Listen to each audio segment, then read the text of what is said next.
Bismillahir Rahmanir Rahim. Alhamdulillahi Rabbil Alameen. Wassalatu wassalam ala Rasulillah wa ala alihi wa ashabihi wa man wala amma ba'd. Assalamu alaikum. I am your brother and host Muhammad Rashid.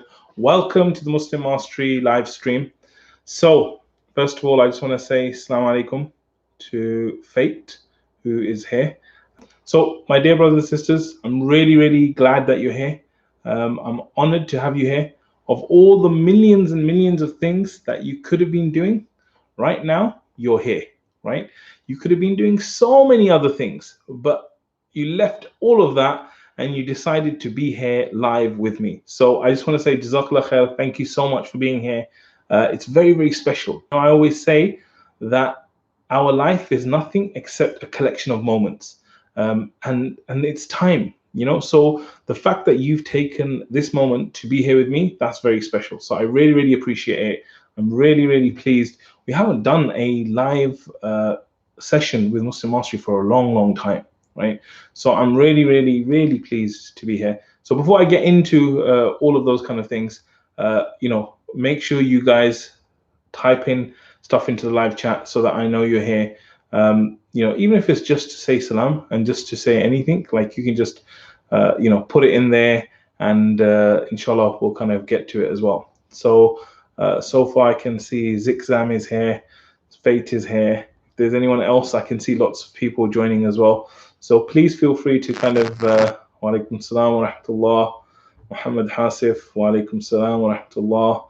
So it's great. Like those of you that are here, the live chat is going. So please feel free to say salam and get involved. So we have Sana Latif, Assalamu alaikum Sana, I hope you're well. Muhammad M, Assalamu alaikum Muhammad. And we have Mari Banu, Assalamu alaikum. We have Daya Muhammad, Assalamu alaikum. And then we have Idris. So what do you do on a day-to-day? Okay, good. The questions have started coming in already. Very good. So I'm going to get into all the questions and stuff. We have Faraz Sheikh, Assalamu alaikum, Faraz. So we have loads of people, right, that are here, and it's great that you guys are joining us. So let me get into it, right? So like I said, I really appreciate you being here, and it's not just lip service. I really do appreciate it, and I'm grateful to Allah that we have a situation where, Alhamdulillah, you guys can be sitting in different places in the world, and we can still be together. So feel free to tell me where you're calling from, where you are actually right now, and then that way we can get some interaction going. So let me tell you how the call works, just in case there's anyone else. So like I said, just let me know which cities you're in so we get some time zones. Let me know what time it is where you are. Right now where I am, it's 3 minutes past 9 p.m. that is. So it's night time, and like a few hours left of the night before we kind of get going. So we've got someone who is in West London, which is so I'm in Northwest London, so our time zones are probably exactly the same and stuff.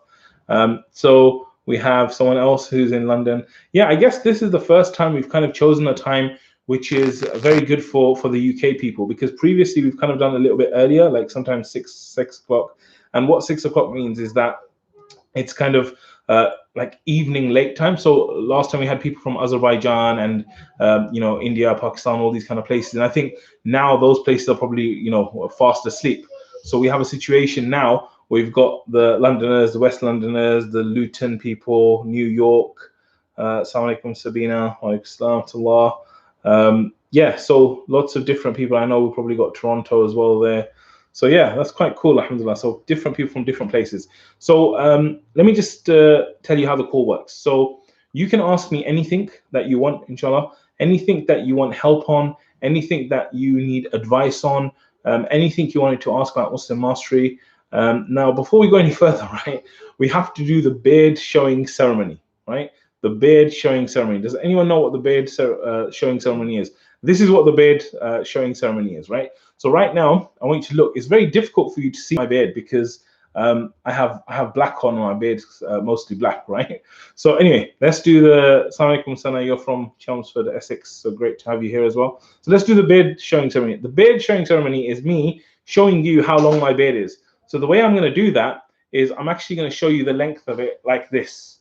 So you can see it's extremely long, right? So alhamdulillah, I've been growing it for a long time. Now, the reason why I do the beard ceremony is because the way it works is people look at my beard, and because it's so long, they have this natural assumption that it's like a long, wise old scholar, right? So the fact is that just by looking at it, they think it's a wise old scholar because it's me, right? Because it's so long. But the truth is, I am definitely not a scholar. I am not in a position to give you fatwas, to give you explanation of exactly what to do from a religious perspective. All of that, that's not me, right? So I just want to clarify that, because making things halal, making things haram, very, very serious stuff. I don't want to get involved in it. I'm not qualified at all, right? So my beard is long, but unfortunately, the wisdom doesn't match my beard, right?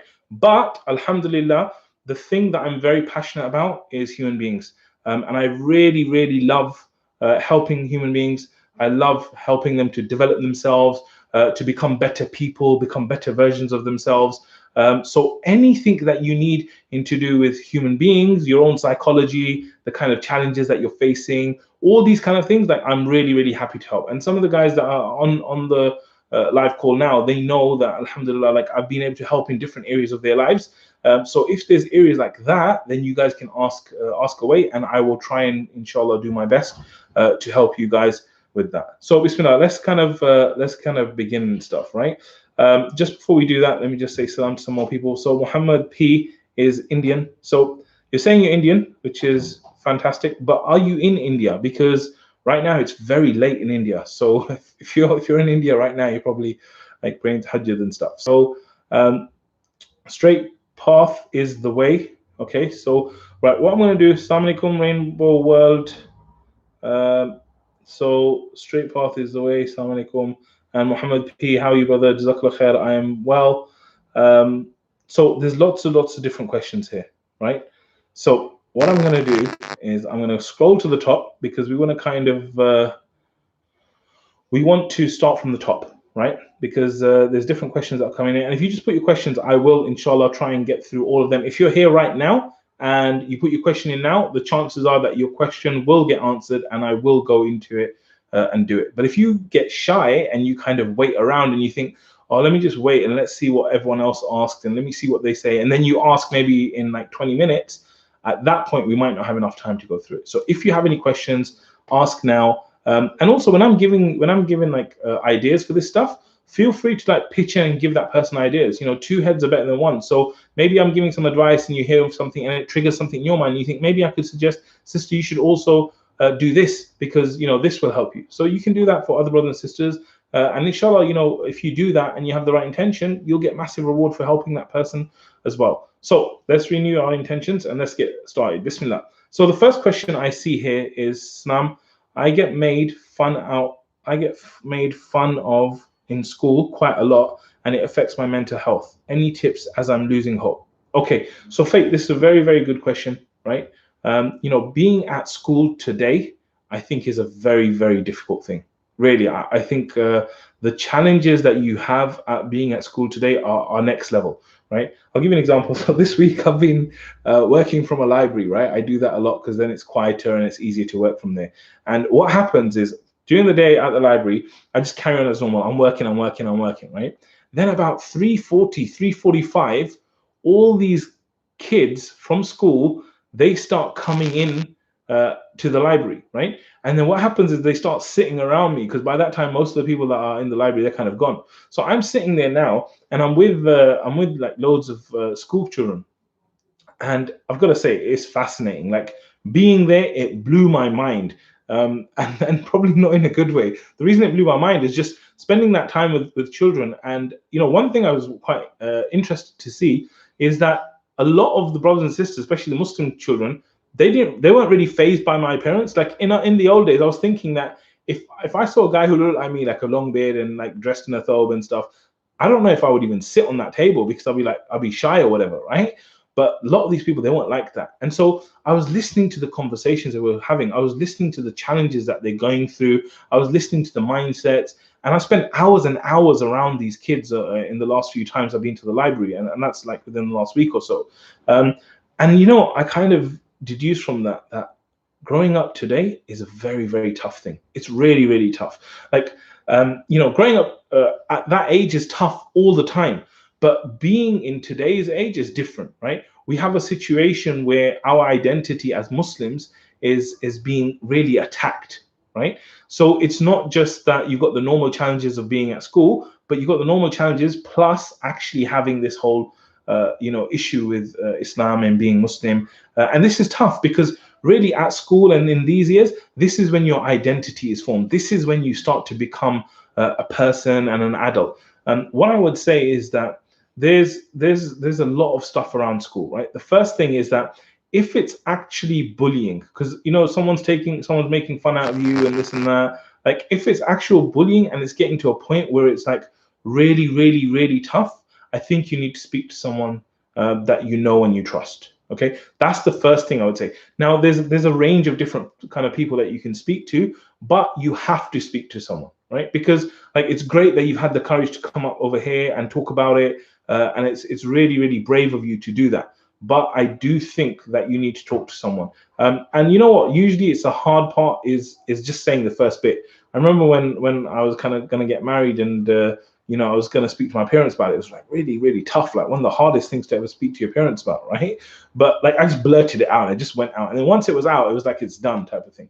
So what I would say is that try and talk to someone about it, right? If it's really bad, if it's really, really serious, let someone know about it, right? Because the way you've kind of described it is that you feel like it's affecting your mental health. You feel like you're like losing hope, right? So I would say don't lose hope. Don't lose hope. Like, everything that you've described, like, being made fun of and having issues in school, every one of us have been through it. Like, look at me, I've been through it, right? But right now, I don't even think about that stuff. It's like, I can't even remember stuff from school, So what I would say is that, speak to people that mom, dad, brother, sister, someone you trust, a friend, anyone. Second thing is that the people that are doing this, sometimes they don't actually understand the impact they're having on another human being.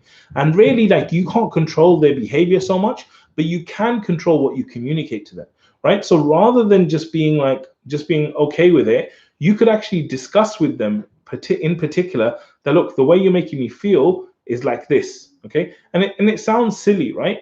But sometimes it's needed because you need to really assess the situation. That is this someone who is saying this to me because they know it's hurting me and they really feel like they want to hurt me? Or is it someone who's just like, sometimes children are just like really cruel and they don't know it, right? And they're just being like that and they don't think it has that much impact. So I would say like maybe look at communicating, right? And then the third thing I would say is that look at building your relationship with Allah, right? Building your relationship with Allah. Because the truth is, like, whether you're a child, whether you're an adult, the only thing that's ever going to solve your issue is Allah.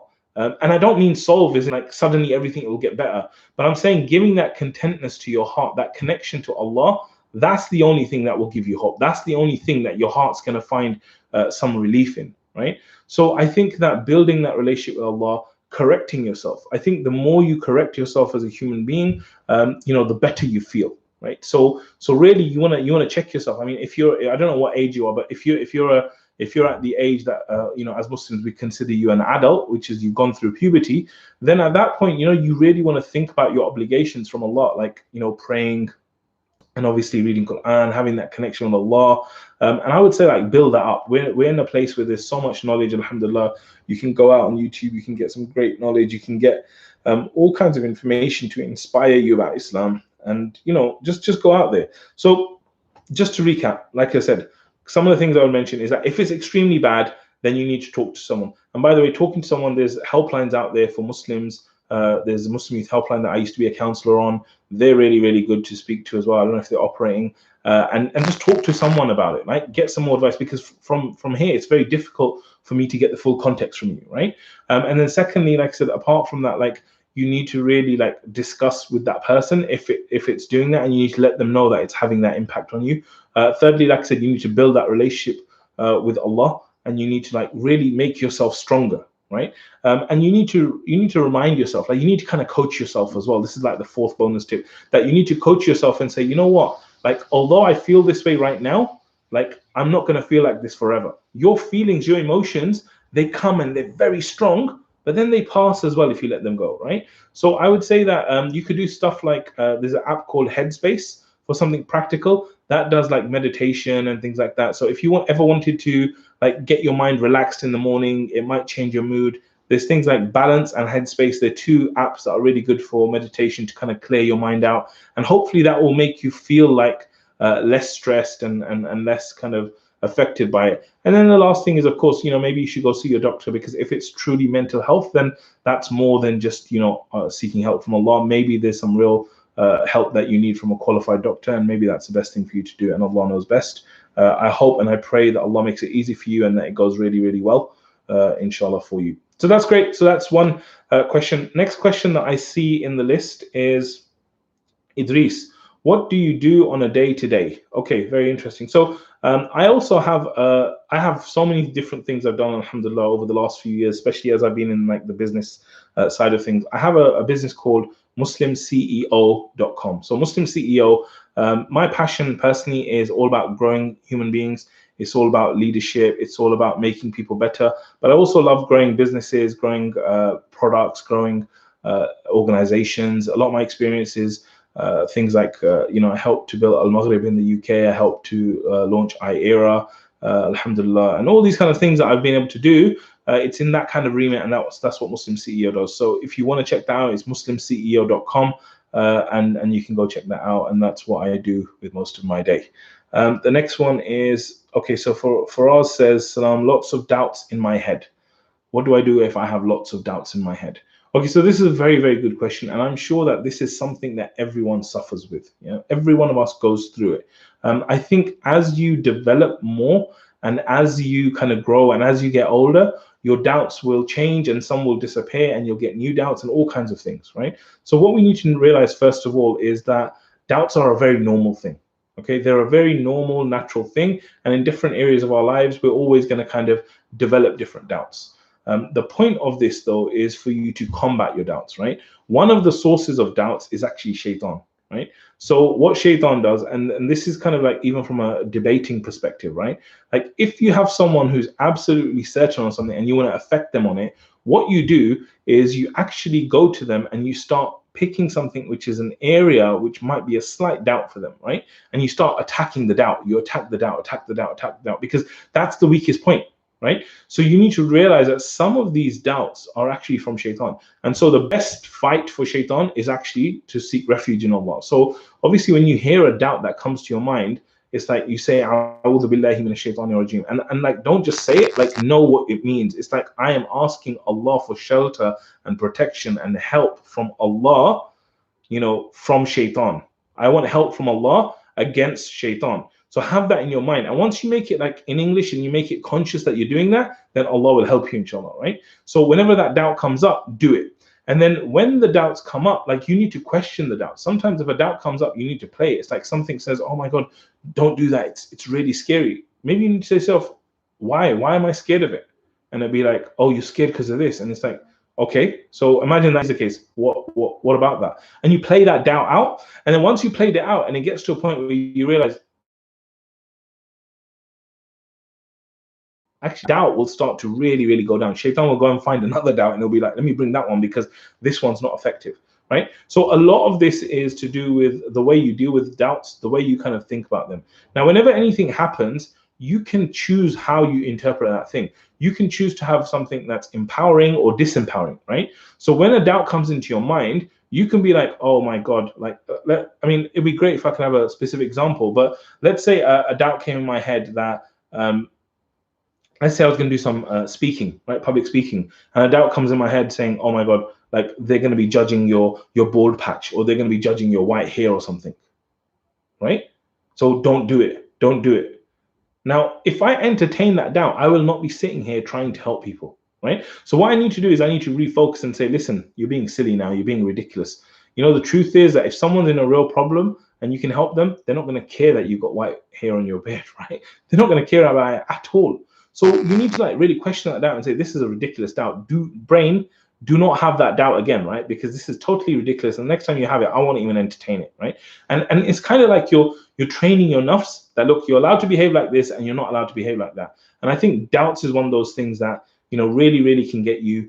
Just make sure that you really, really kind of hold yourself accountable. You don't let yourself, you be strict with yourself. Don't let yourself talk rubbish to yourself, and make sure that you're good to yourself and you're strong to yourself as well, inshallah. So I hope that answers your question. I hope that helps for the doubts as well. So let's move on.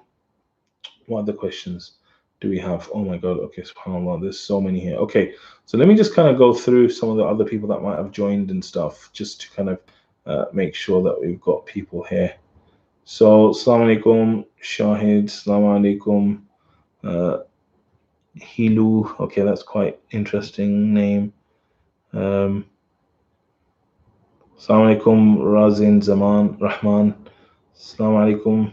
Okay, Safe. Assalamu alaikum, everyone that's joined recently. Okay, cool. So let me go back up and look at some more of these questions. So keep typing your questions, guys. We'll get through them, inshallah. So which one was the last question? Lots of doubts in my head. That's the last one. Okay, what country are you from? Okay, so I am from Pakistan. I was actually born in Pakistan. Alhamdulillah, like, although I was born there, every time I tell everyone this, they don't really consider me Pakistani, but I came to the UK, United Kingdom, Great Britain, when I was about 1 year old. So I lived here in the UK most of my life. I did go back to Pakistan to study for a couple of years, but I've lived most of my life here. But I'm originally from Pakistan, the land of the pure. That's actually the meaning of Pakistan, rather than me saying that it's a very pure land. So that's that. And then let's see who's next.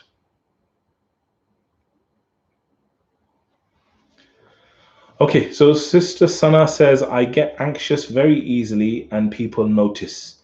Any tips to stay calm? Okay, very good. So anxiety, right? A lot of the time, anxiety is to do with different situations. So what you'll find is that there's certain things that will trigger your anxiety, right? So you might be in a certain situation, and because of that situation, you start to feel anxious, right?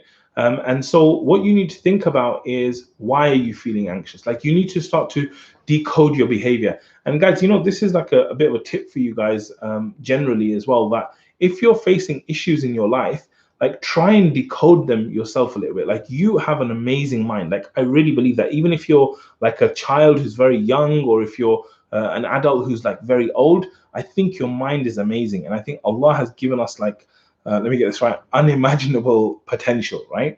And I think that if you start asking yourself questions, the amazing thing happens is that your brain gives you answers, right? You'll ask yourself a question and your brain will always give you an answer. Now, like we were talking about earlier about doubts, you know, sometimes your brain will give you a bad answer, but the quality of your answer will depend on the quality of your question, right? So when you get anxious, I would start to kind of wonder why I'm getting anxious. I would look at the kind of situations and I'll be like, what is making me feel anxious? Is it making me feel anxious because maybe I have to do something and I'm not prepared for it? One of the reasons people feel anxious about public speaking is because they're not prepared enough. If I said to you, just tell me about, I don't know, tell me about your dad or your mom, right? Like, maybe very easily you can tell me about them. But if I said to you, tell me about quantum physics, you might feel like, oh my God, I don't know anything about quantum physics. What am I going to talk about? So sometimes it's anxiety is due to a lack of preparation. So I would say, when you're in these situations, like, try and prepare for the situation, right? So like you said, you get anxious very easily. You need to prepare for the situation and really understand, you know, why is it that I'm kind of getting anxious? What can I do to prepare myself so I don't get anxious? What will help me from what will help me from being less anxious, right? So just ask yourself questions. Think of times when you were in a situation where you actually felt confident. Okay, so if you think about a time right now that you felt confident, what was that time? Why did you feel confident at that time? I mean, there's got to be 1 second in your life at some point you felt a good level of confidence, right? Why is that?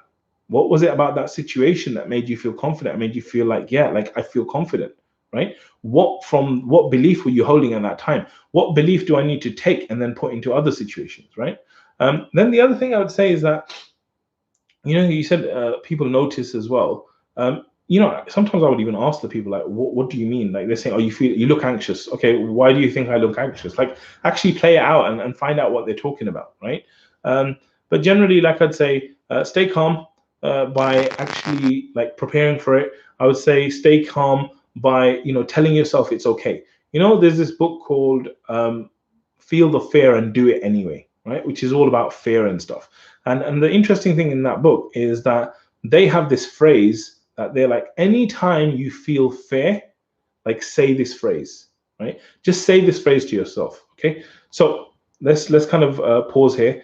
Is there anyone that knows what that phrase is? Okay, so I've said when it comes to fear, there is a phrase that if you say that phrase, it will basically handle the fear. And this is what they've said in that book: feel the fear and do it anyway. Okay, so you can type it in as well, inshallah, if you want to do that, right? So the sentence that they said is, anytime you're going through a doubt or a fear or some problem or something, just say to yourself, I will handle it. I will handle it. Okay, so this is the phrase that they gave us, right? And when I tried it, I thought that's quite a cool phrase, like, because a lot of the time, like, you're in this situation, you're feeling anxious, and you're like, but what if this happens? But what if this happens? But what if this happens? Imagine if someone came along and said, don't worry, I'll handle it, right? Like, if someone said that to you, you'd actually feel quite comforted, right? So I thought it was a great phrase. But like most non-Muslim personal development, it's missing the most important ingredient, and that is, of course, Allah and divine guidance, right? So for me, I was like, look, who on earth is Muhammad Arshad? He's a nobody, right? Like, what do you mean I'll handle it? I can't handle it. There's so many situations I cannot handle. But you know what? Allah can handle it. Allah can handle it, and I don't need to handle it, because when you have Allah, why else would I need anyone else, right? So what I did is I basically said to myself, right, from now on, my phrase when it comes to doubts is Allah will handle it. Okay, Allah will handle it. And I'm saying that once you get to this stage where you're feeling anxious and you start saying to yourself, I feel anxious, but you know what? Allah will handle it. Like, that itself will make you feel better, right? And then if you want to add on a dua to that, you want to make dua to Allah at that point, or maybe even before the dua, like, these kind of things I think are really, really powerful. So tell yourself Allah will handle it, make dua and stuff. The other thing is that du'as are amazing. There's a du'a to make something easy for you. There's a du'a specifically for ease. So just say the du'a for ease, right? And then there's another one, which is a du'a for speaking. Like, there's a specific du'a for speaking. So I'm sure that the people that are saying you look like you're anxious, they're probably saying it maybe because of the way you speak. So even saying the du'a of Musa for the way that you speak, that could be very useful as well. So these are all kind of things that will help you to kind of, inshallah, stay calm. And I hope it helps you. May Allah make it easy for you. So what's the next question that we have here? Okay, Assalamu alaikum, Yasmin. Great to have you here. Assalamu alaikum, Nargis. Assalamu alaikum, Shazakh. Assalamu alaikum, panel. Great to have you guys all here. JazakAllahu khair for joining me. So we're just going through questions, guys, and I will look through some more questions. So what's the next one? How to know if you are close to Allah? Okay, this is a good question. How do you know if you're close to Allah? So again, I would say that if you look at a lot of the hadith, there's clear hadith saying, and I'm paraphrasing here, right, that if Allah loves someone, He gives them like knowledge. He gives them knowledge of the deen, right? Like, actually, like, one of the signs of Allah loving you is the fact that you actually know Islam, you implement it. And when I say know, I mean actually implement it and live it and understand it deeply, right? So this is a very important question, by the way, right? And I think it's something I want to look more into, like, how do you actually know? Because the truth is, like, it makes you stronger. If you know that Allah is with you and Allah you're close to Allah and Allah is supporting you, like, that makes you feel good. It makes you feel empowered, right? As opposed to if you think Allah hates me, Allah doesn't like me, and Allah's against me, right? You would feel completely deflated, right? So I think it's a very, very important question. I think one of the signs that I've read through my study is that if He gives you those that Allah loves and is close to, He'll give them understanding of His deen and His knowledge and things like that. So like I said, this is something I would definitely like to find out more about myself as well. So the next one is, can you speak about istikhara and how it works? Okay, so Sister Sabine, this is a good question as well. So istikhara, again, this is only from my own experience. I would advise that you go out there and you consult someone you trust from a religious perspective. I remember we were working in one of the organizations, and we actually created a guide for the brothers and sisters. It was a Muslim organization, about how to actually do istikhara and what to do and how it works and stuff like that. So I'm just going to talk to you about the guide that we kind of created, right? So what we did is we basically looked into it, and it's quite a simple process, right? It entails you praying 2 rak'ah of salah, right? So this could be a sunnah salah or nafil salah. You pray 2 rak'ah, and at the end of that, you make the dua of istikhara.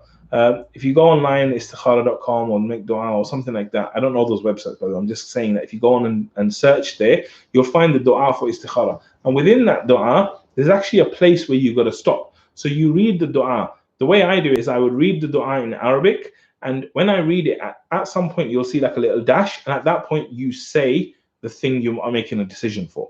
Now, the way to do it is actually to make the decision before you do the istikhara. So a lot of people, they're like, okay, should I go X or should I go Y? And then the istikhara is like, should I go X or Y? Should I go X or Y? But that's not exactly how you do it. The way it's supposed to be done is that you have a decision to make. So for example, let's say my decision is, should I go on a Muslim Mastery live on YouTube? Okay, so that's the question I have. That's the kind of dilemma I have. Should I do the Muslim Mastery live stream on YouTube, or should I do it on Facebook, or should I not do it at all? Okay, so when you're faced with a decision like this, the first thing you do is you go to people that you trust, people of knowledge, people who are experienced, and you go and ask them. So maybe I'll go to someone like Sister Uzma, who is the backbone, mashallah, BarakAllahu, of Muslim Mastery. She's the one who does all the great work, and I'm just the face of it all. She does all the great work, mashallah, BarakAllahu. So imagine I go to Sister Uzma and I say, Uzma, like, I'm thinking of going online for Muslim Mastery Live. Do you think I should go online on YouTube? Do you think I should go on Facebook? Do you think I should just not do it? Right? And so she knows about Muslim Mastery. She's been around from nearly the start. And so she might say to me, yeah, I think you should go on YouTube because XYZ reason. And I'm like, okay, so she thinks that. Maybe I'll go and ask other people. But at the end of it, I'll have like some shura, as you know, some advice from all of these guys. And then I'm like, okay, you know what? Considering everything I heard, I think I'm going to go live on YouTube. So then at that point, I'm kind of making a decision that inshallah, I'm going to go live on YouTube. So this is my decision. Now I'm going to go ask Allah to help me with this decision, right? So then I'll go and pray my 2 rak'ah. Then I will actually, at the end of it, make dua. When I make the dua for istikhara, I will say, when it says hadal amr, like the thing, I will say that this thing of going live on Muslim Mastery YouTube.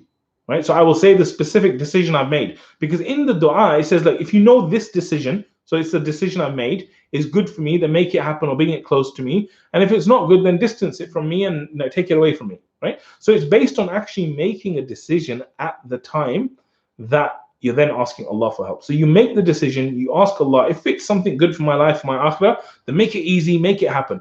But if it's something difficult or it's bad or it's not good for my akhirah, then take it away, make it difficult for me. Right? So you make that decision. I also read the dua in English as well, because I like to get that real connection with Allah where I understand the dua deeply. And then at the end of it, that's it. That's your istikhara made. And then you just go out and you take action. Like, I've decided I'm going to do a Muslim Mastery YouTube thing. I'm going to go and send my emails out. I'm going to let the people know. I'm going to do all the actions for it. I'm just going to take it. But imagine that I did that and everything goes fine. Alhamdulillah, istikhara done. Everything's great.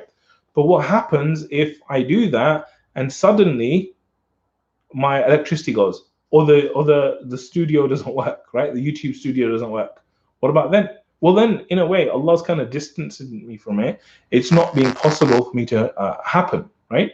And so therefore, it's becoming difficult. And so sometimes what people do as well is that they kind of go through something and it's like becoming unnaturally difficult. Like, it's just so difficult to do it. And it just feels like there's always obstacles. So at that point, I might reconsider. I'm like, look, I tried YouTube so many times, and every time I tried it, it never works. I'm not going to go on YouTube. I'm going to go on Facebook. I try Facebook and it starts working, right? So you can adjust and you can do those things as well. It doesn't mean that you're just kind of stuck to one point no matter what, and that's the only way to do it, right? So hopefully, you know, that gives you a good overview of the way to do istikhara. At the same time, I think I have kind of like an obligation to mention that be very careful, because I've seen that there's a lot of people out there that will charge you money. Like, they'll be like, okay, give me this much money and I will do istikhara for you. Give me this much money and I will tell you what to do, and this and that and this and that. You know, one of the great things about Islam is that it basically removed all intermediaries. Like, everything that stopped you from connecting with Allah directly like Islam removed it. We don't need to go to no stone, no idol, no person, no one to get to Allah. We can go to Allah directly, right? So I would say be very, very careful about paying anyone money or any sort of thing like that. It's usually very, very dodgy. That's just my understanding of it. So I hope that helped with istikhara. Let's move on to the next question. So, Assalamu alaikum Salima, Assalamu alaikum NYSZ90, Assalamu alaikum Ahmed. Welcome guys to the call. So I'm just going through the questions. I can see time is flying, but like I said, I'm going to try and get through all the questions, or at least all the questions. When I said to you guys, make sure you guys answer or ask the questions. So let's look at this.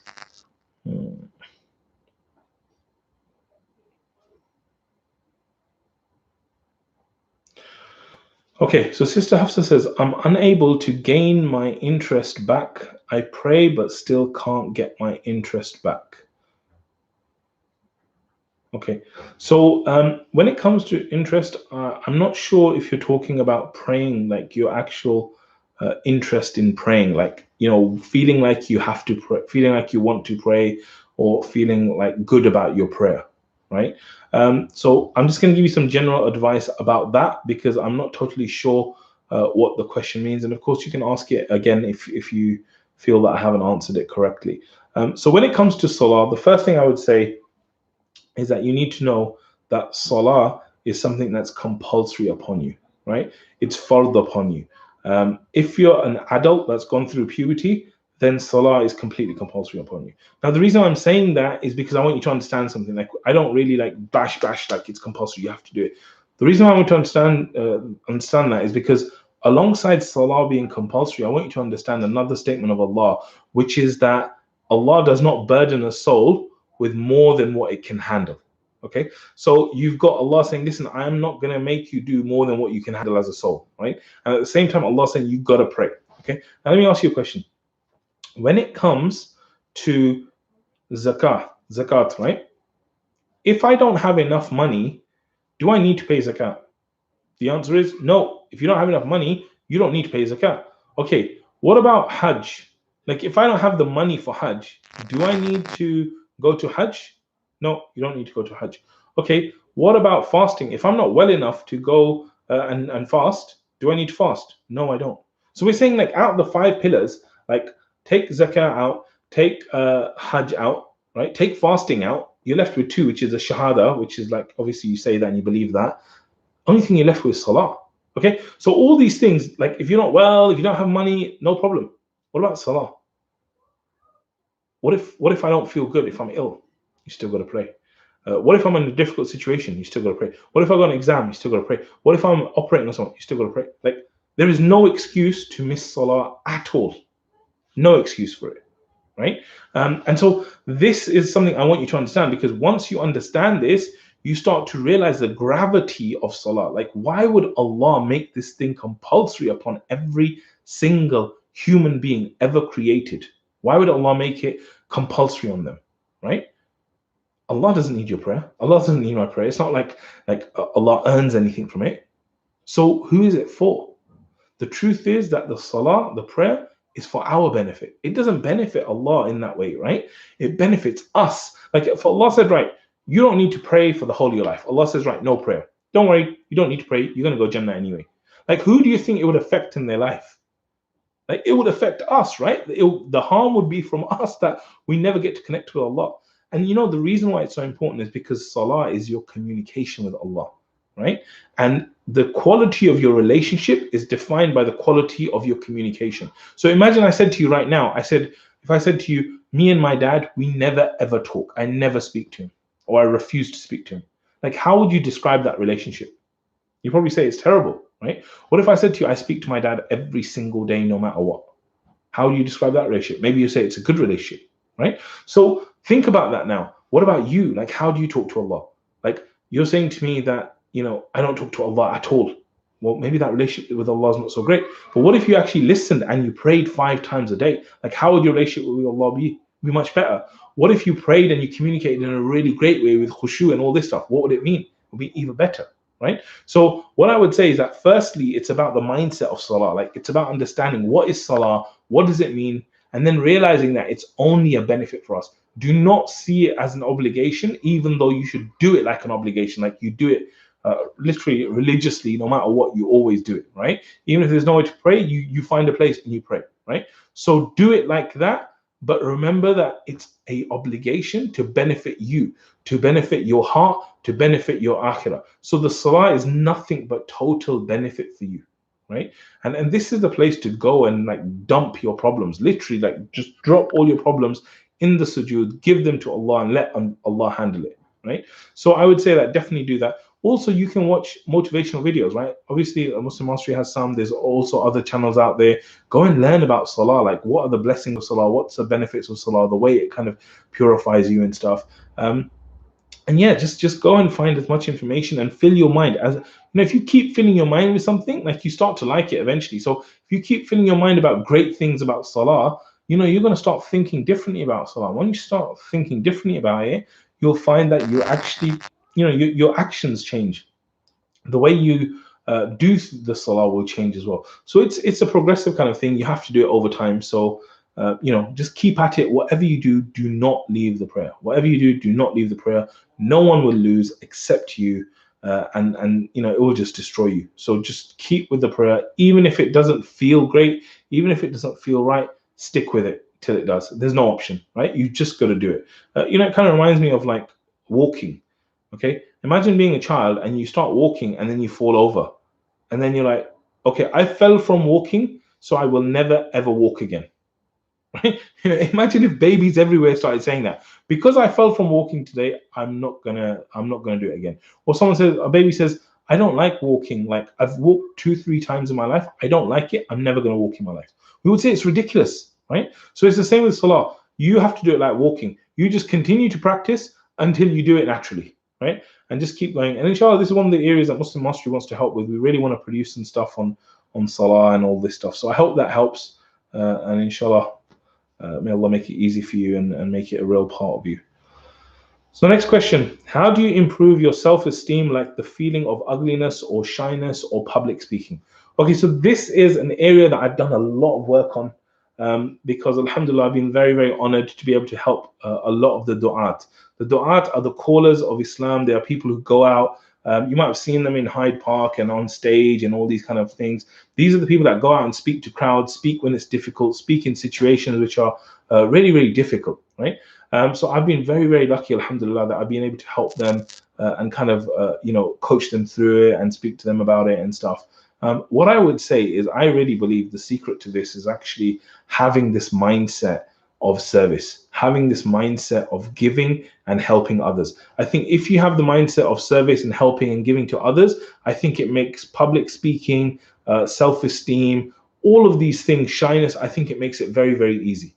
Right? I think it makes it very easy because once you start focusing your mind on how can I help that person, what does that person need, what is the pain and suffering that they're going through that I can help with, you start to forget about your own flaws and forget about your ugliness and shyness and all these issues. You forget about it, right? And let me give you an example. I always say this to people, right? Imagine that you are going on a street, you're just walking on a street, and Allah forbid there's a car accident. Like there's a car just round the corner, 2 cars come, and there's a guy who goes flying out the window and he's lying on the street on the road. So he's on the road, he's on the street, and he's just lying there, and he's like really like helpless, and he's like bleeding and all these kind of things, right? So you run over to the guy to help him, right? You're like, oh, let me help this, and you got your phone, and you're like calling 999 or 911, and you're like going over to the guy, right? Like, do you think that when you get there, that guy's gonna go, oh my God, no, don't call the police, don't call the ambulance, don't help me, you're too ugly, I don't like your white, I don't like your white hair, I don't like your hair, don't help me, I want someone who's more pretty, more beautiful to come and help me from this car crash? No, of course not. That will never ever happen, right? The person will never ever be like that. They don't care how you look. They're just in such a difficult situation that they are so happy and relieved to be having someone's help, right? And so if you focus on helping them, right, then they will love you for it. right? And so you need to get out of your head and stop thinking about yourself and all of this and get into this mindset where you're adding value and helping people. And once you do that, it will make your job easier and people will start to love you, because people will realize this person is not out there for themselves. This person is out there to help others, and they will naturally start to love you. And then that will start to create this loop where, because you feel love now, your self-esteem actually improves, right? And then you do more of it and it improves more and more and more. And suddenly it becomes a very positive loop. So the secret to self-esteem for me is about going out there and helping people, and serving people and giving to them, and remembering that your focus should be on helping them for the sake of Allah. Remember, all the actions we want to do them for the sake of Allah, so that our reward is guaranteed and it's like massive, inshallah. So I hope that helps. Okay, so what's the best and quickest way to move on from disappointment and heartbreak resulting from rejection of proposal of marriage, especially if attachment was developed? JazakAllahu khair. Okay.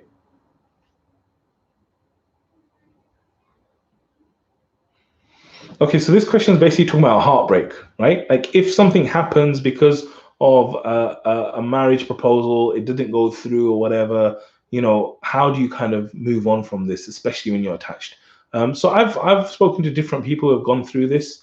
And I think it's a very, very tough thing, yeah, because your emotions are fully in it. And what happens is that when you're in this situation, especially if it progresses quite far, your mind starts imagining things, right? You're like, oh, inshallah, in the future it's going to be like this, and we're going to get married like this, and this is what we're going to call our children, and like going so deep into it, right? And so then when it gets snatched away, it's almost like a death happens. It's like very traumatic, right? Because you had this person here with you and everything was fine and it was looking like you were going to get married, and it was just perfect, and then that person just been ripped away from you now, right? Now obviously they're still alive, alhamdulillah, they're well, inshallah, but the fact that they're gone and they're out of your life, it's like you've just gone through massive trauma. So I think that you need to realize that this is a traumatic thing. Like, don't belittle it and don't be like, oh yeah, I should get over it. No, like one of the things I've learned from about emotions is that you want to go deeper into them. Like you want to explore your emotions, right? Don't try and suppress them and get away from them. Like actually try and discover your feelings, right? Like what am I feeling? Okay, I'm feeling like rejection, right? Or I'm feeling heartbreak. Why am I feeling heartbreak? Well, I'm feeling heartbreak because I got rejected. Okay, why is that a pain? Because maybe I'm not good enough. Maybe it goes back to self-esteem. Like actually just play with your emotions and know that for some time you're going to feel sad. Like this is one of the things that we say in Muslim Mastery now, is that it's okay to be sad. It's okay to feel like this is a painful experience. And for those of you that have done the best version of you, we have this program called the best version of you, which you guys should definitely check out. You can get more details on it, and we've got a new video series. If you haven't seen it, there's a link in the description. It's called muslimmastery.com/happy. muslimmastery.com/happy. So you should definitely check that out. There's a whole brand new series that we haven't released publicly. Go and check that out. It's very, very useful. And in the best version of you, we've got this whole module about it's okay to be sad, right? So I would say that to you, that realize it's traumatic, realize that it's okay for you to be sad, and it's okay for you to feel that way, right? And for some time, like you want to be like that, it's fine, right? What I would say then is that you need to know that inshallah, the plan of Allah is better than your plan. The plan of Allah is better than your plan, because your plan is I'm going to do X, Y, and Z. But the truth is that the one that knows you best is Allah. He knows you better than you, right? And the one that knows the future and the one that knows everything is Allah. So we need to basically trust Allah's plan. And that's why, we've got this very popular video called Sadness. Yeah, don't be sad. And in it, there's a part where one of the scholars, I think he said that if something that I wanted didn't happen, if something happens that I want, I'm happy once. But if something I wanted didn't happen, I'm happy 10 times, because I know this is a plan of Allah. So what you need to do is you need to actually really think that the thing that Allah has in store for you is something better. And this is why when a calamity hits, we should be saying inna lillahi wa inna ilayhi raji'un, and we should be making the dua that, oh Allah, replace this calamity with something better. And what I've found is the people that I've actually spoken to who have gone through this, if I spoke to one sister, and she said to me, I'm so glad that I didn't marry that person. The person I got married to was so much better, and I'm so glad I didn't marry that person, right? So like, inshallah, what Allah has in store for you is so much better than that marriage proposal. And I always tell brothers and sisters, like, if you couldn't get married to that brother or that sister, Allah saved you. Like, you need to be seeing it not that Allah has deprived you or taken something away. You need to see it that Allah has saved you from something that you don't even know about. And inshallah, what Allah will provide you will be much better than that, inshallah. So I hope that helps. May Allah make it easy for you. May Allah bless you with a righteous spouse, inshallah. If you're still here, if you're still watching, and you haven't pressed the like button, I'm very disappointed in you, because I'm sitting here with you. I'm hoping you guys are going to like press that like button, and you guys are just sitting here passively. Well, some of you have pressed it, mashallah, but others of you are just like sitting here passively without even pressing the like button. Like, come on, guys, don't be that stingy. Bismillah, press the like button. And I say that more so that people see the video. Unfortunately, we live in a world of social proof, right? Someone sees the video with 1 million views and they're like, I have to watch that, right? And it's the same with likes and stuff like that. Wow, mashallah, loads of you taking action. JazakAllahu khair. I can see loads of likes coming up now. Thank you. Okay, it's not for my ego, my self-esteem, alhamdulillah, like that doesn't really bother me too much. So, okay, so what's next? How can I go back to Allah when I was just so close and then this far? Okay, that's a good question. I like that. So Shahid says, how can I go back to Allah when I was just so close and then this far? Okay, so this is something I've actually been thinking about a little bit. Okay, I've been thinking about this a little bit. That how do you get close to Allah, especially when you're so far? And like, maybe you've been in this position where, like, you know, you were really, really close to Allah and then you became really far, and now it seems even further away, right? It reminds me of a time when I was in university, right? I really didn't know much about Islam. I was like so dumb about Islam. I wasn't very practicing. I kind of got into it in uni. And I remember I went to this one talk at the ISOC. Yeah, may Allah bless the ISOC, because it definitely helped me to become close to Allah. So I went to this ISOC, right, talk. And there was a big sheikh there. He probably had a bigger beard than mine and stuff. And he was talking. And, you know, he was describing himself like going through this problem. And he was like, my problem is that, you know, when I make wudu, you know, I've kind of got into this habit when I read the fiqh of wudu that, you know, you have to do it this way. And because of that, I become a bit lazy and my wudu has been a bit different. Okay. And I remember sitting there and, you know, I was just like a non-practicing Muslim who didn't really, you know, care too much about doing what Allah wanted or anything like that. And I was sitting there, I was thinking, hold up.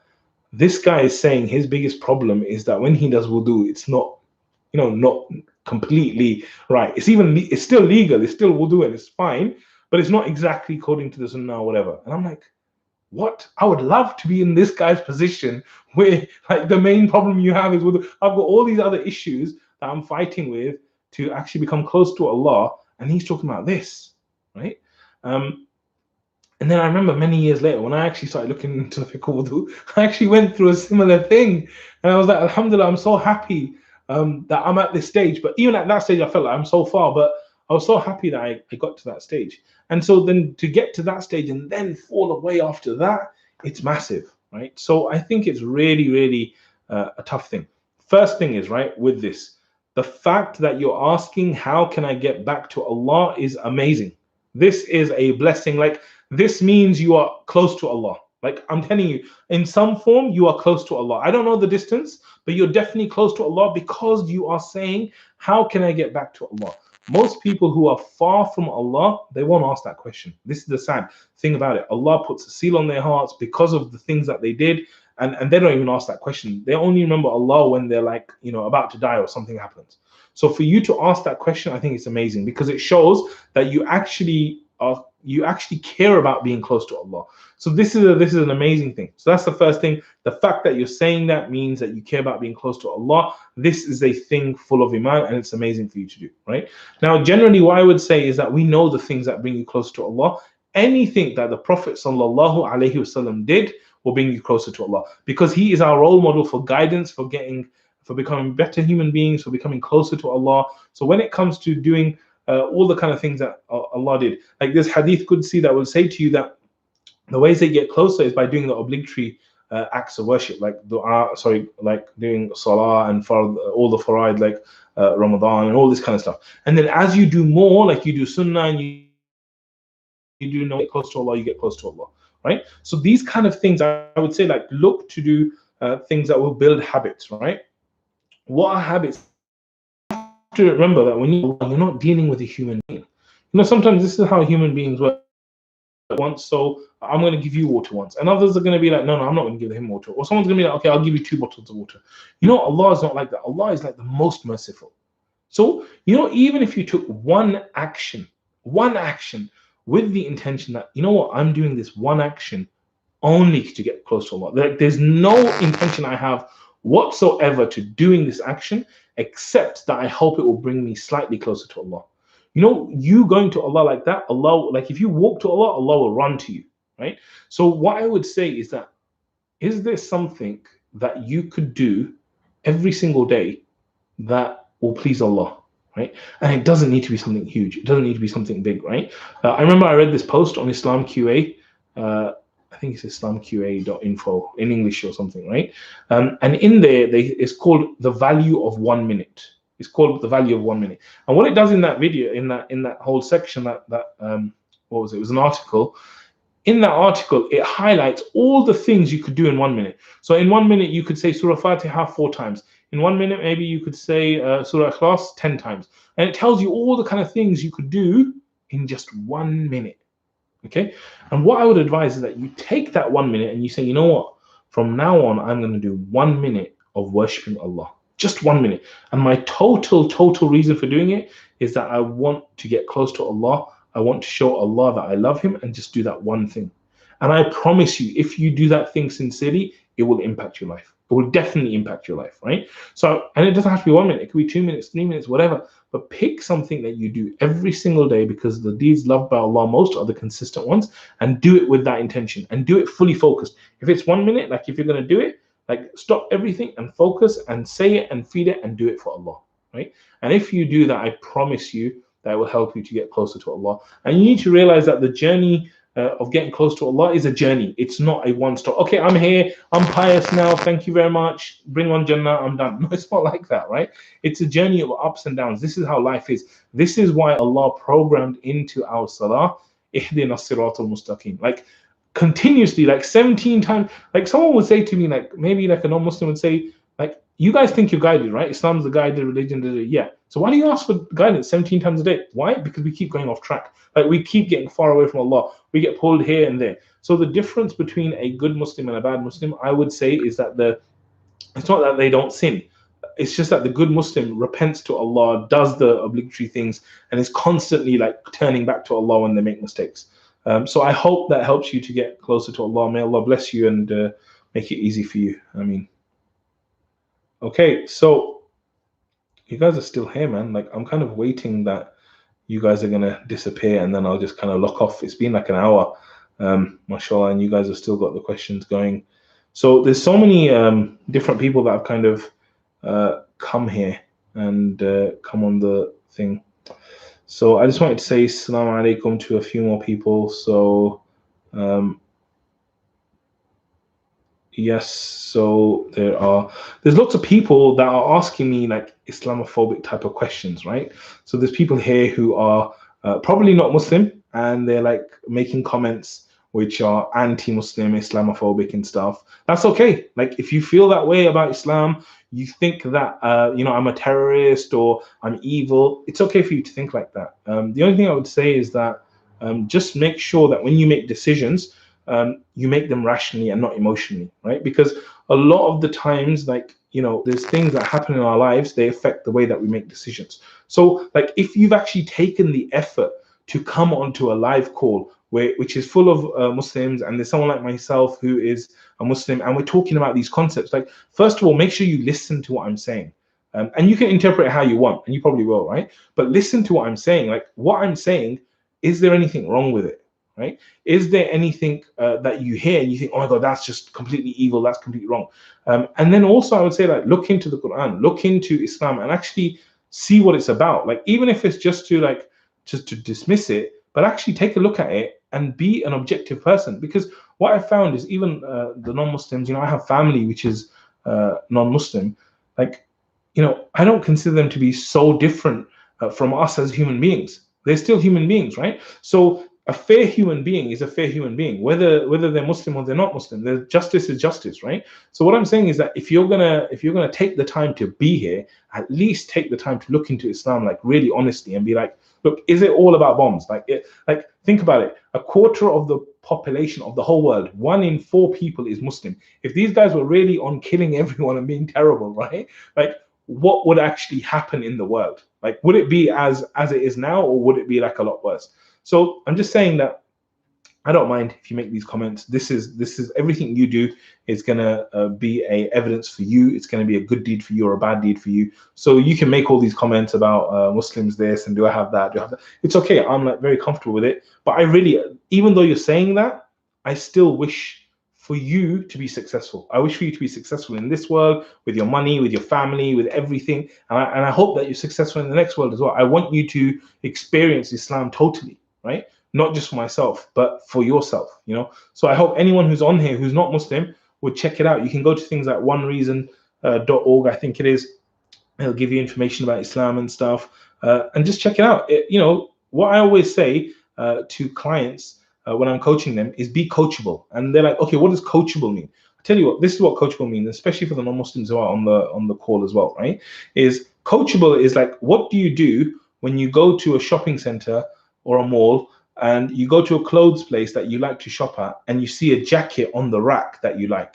So there's a jacket on the rail, you see it and you like it. What do? Most people will go and they'll try the jacket on, right? And when they try the jacket on, they'll try it on, they'll look in the mirror and they'll see how it fits, see how much it costs. And if they like it, they'll be like, oh yeah, I like this, let me go and buy it. They pay for it and they buy it, okay? And then there'll be other people who will put it on and go, this is not really my color, look at the complexion. Or you'll say, oh, you know what, this doesn't really fit very well, or I don't like the look of it, take it off and put it away. Okay, so what I say about being coachable is you actually trying the jacket on for real, like properly trying it on without bias, seeing how it looks, and if it looks good, to buy it. And if it doesn't look good, don't buy it, put it back on the rack. And I think it's exactly the same way with Islam, right? Don't put the jacket on, and while you're putting the jacket on, you're saying, this is a terrible jacket, this is a terrible jacket, this is an evil jacket, evil jacket, evil jacket. Like, when you put it on, what do you think your mind's going to say? It's going to say, this is an evil jacket, right? So I'm not saying to you to put it on and say, this is the greatest thing, this is the greatest thing, even though I believe Islam is the greatest thing. But still, I'm saying to you, like, put the jacket on without bias. Just say, like, I'm going to look into Islam, and you know what? If it's good for me, and you can even ask your creator, right? Like, the one that created you, he's not, you know, the one that created you is not a Muslim or a Jew or the creator. Like, if you ask him, guide me to the truth, and then you go to Islam and you're like, if this is not the truth, if this is evil, this is it, then just get rid of it. Like, I don't want anything to do with it.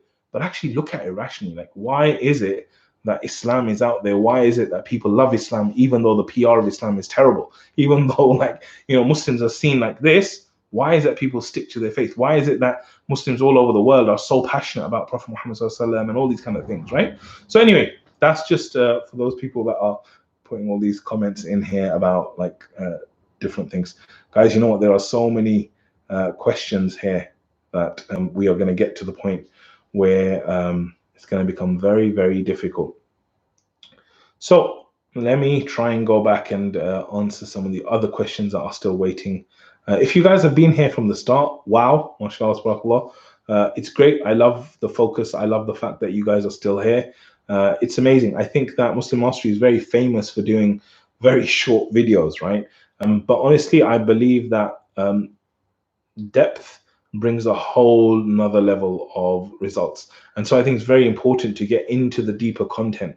You know, we're very, very, like, we're into like 7-second videos and 10-second videos, but I think there's so much benefit that comes from, like, you know, watching longer videos and stuff. So if you're here from since then, that's really, really amazing, mashallah. Okay, so let's kind of go through here. So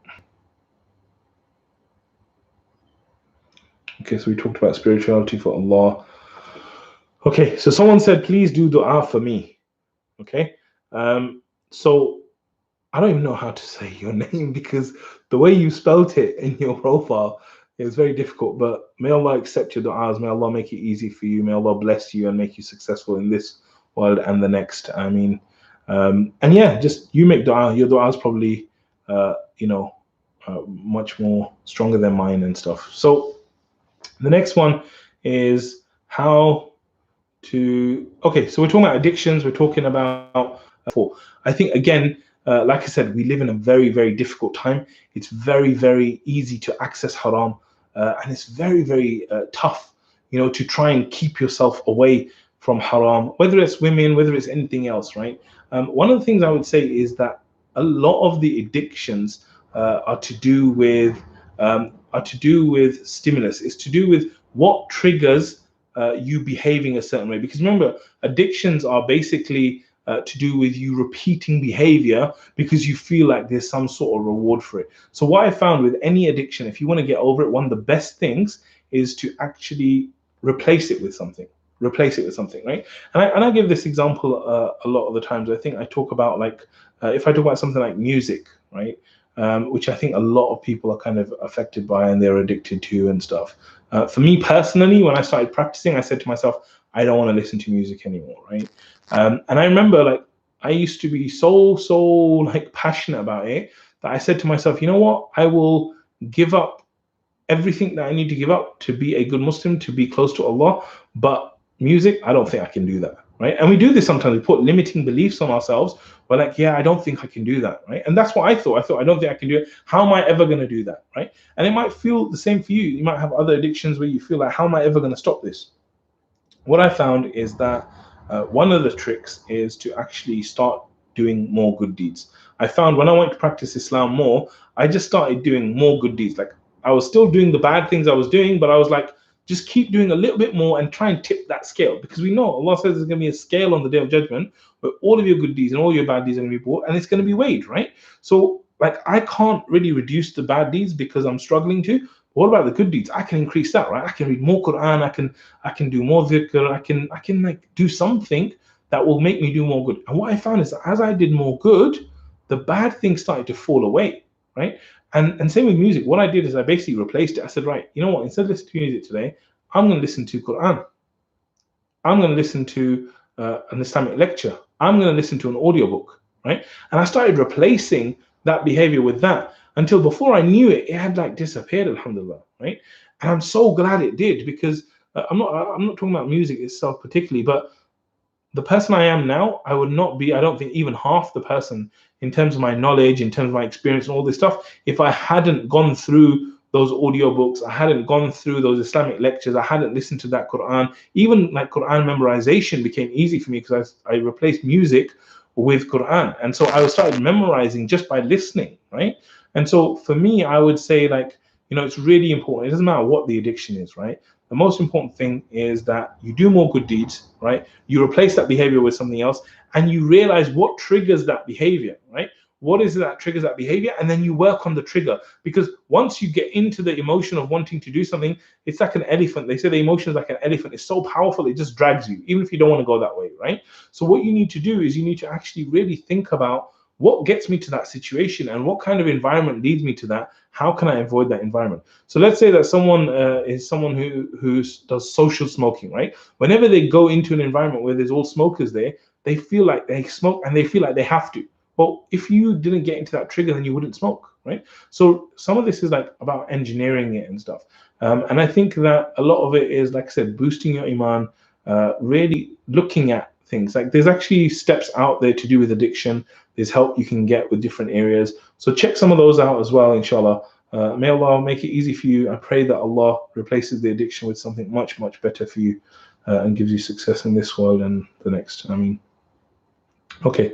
So next one, when someone's parents have certain prescriptions about them during their teenage years due to their behavior, then and have been separated since until their mid-20s, how can the individual rebuild their trust and improve their relationship with their parents? How can they build a bridge with their parents? Okay, this is a good question as well. But before we do that, I'm going to give you a second to press the like button, because if you're sitting here without pressing the like button, it's like you're sitting here for free, right? And you know, Pakistanis, they have this thing where they don't really, well, they like free when it comes to like paying. Like, if I don't have to pay anything and it's free, I like that. But you know, they don't like receiving free. So if you guys are sitting here without pressing the like button, then you need to do that while I have a water break. Bismillah.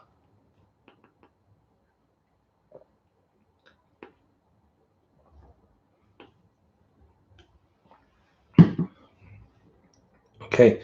By the way, check out the link that I put in there, which is Muslim Mastery /happy, Muslim Mastery /happy, which I think is a really, really good series for you guys to go through, to do with happiness, to do with relationships, to do with lots of great stuff. Check it out. Interesting question. It's a bit further down the line. So if your question hasn't been answered yet and you've been asking it, there's some very interesting questions here as well. Very interesting. I like the way Imran Muhammad has just like spammed it. It's like, just like send you a message 100 times and someone will answer it, right? Okay, cool. So Muhammad M, I hope you're well, bro. I'm grateful that you're here. So Muhammad said, he's basically asking the question that, imagine that you are a child and you behaved like, let's say you behaved in a very negative way, right? And then you don't see your parents for many, many years, and then you meet them, and then they have this old perception of you, right? They have this old perception of you, and they basically see you that way, but you've changed. So how do we kind of make a bridge from their old perception to the new perception of you? Okay, so this is a very interesting question, because fundamentally this is about trust, right? And trust and perception. So what we need to know is, trust is about your ability to do something, right? Are you actually able to do it? And then it's about like credibility. It's like, what's the likelihood of you actually doing it, right? So there's a very good book called The Speed of Trust. It's by Stephen R. Covey. And it's called The Speed of Trust. So definitely look at that, because I think it's very, very interesting the way it talks about trust. Amazing book. But fundamentally, what you need to realize is what's going on here. So what is going on? I have a perception of something being the way it is. The reason I have that perception is because there's been a number of instances that have reinforced that belief in my mind. So right now, what's happening is that I have a belief that's built over a number of different experiences. So when I meet you 20 years later, my mind goes, oh, I remember him. He's like this. Because our brains naturally are wired to use that repetition, right? Imagine if every time you had to wipe your brain and do something from fresh. Like, I wouldn't even be able to drink water, because if my mind gets wiped that this is a bottle of water, I'll look at it and I'll be like, what is this thing, right? What is this? What do I do with it? But because, alhamdulillah, Allah has not made us like goldfish, like we actually remember, we have certain things that we remember. So every time I see this, I know this is a water bottle. Every time I go to a door, I know this is a door, and the way you open doors is like this. How do I know how to open a door? Because in my mind, I know every single door I've ever opened, you go like that and you push it and it opens, right? So what you need to realize is that their beliefs are not their fault. Like, they've come up with their beliefs based on things that happen. But now what we're going to do to bridge that gap is we're going to use a trick of shaitan. Okay, what does shaitan do when you're certain about something? Like, you're absolutely certain about something. What does shaitan do? Right? Shaitan comes and he starts putting a doubt in your mind, like a tiny doubt, right? He puts a doubt in your mind, and your mind just hears that doubt and it goes, huh, that's a bit different, right? And then you just ignore it and you carry on. And then the doubt comes again and again and again, and it gets bigger and bigger and bigger and bigger, until like the scale weighs so heavily on that side that it's like, I have to let go of this belief, right? And so what I'm saying in simple terms is that they have a perception of you the way you used to be. You're not that person anymore, right? So what you need to do is you need to really pick at that. You need to think about what are the perceptions they hold, or what are the perceptions that they held, right? And then you need to give them evidence of the opposite. Like, you need to show by your actions that you are actually different because of X, Y, and Z, right? And just be yourself, like, show them that you're different. Of course, communicating is another important thing, right? Actually letting them know that, look, you know, if you go and acknowledge what you did, that will help a huge amount. So there's a great book called Crucial Conversations, basically talking about how you talk in difficult situations, right? So if you go to them and say, look, what I want you to let you know is that I know how I was as a child. Like, I was like this, I was like this, I was like this.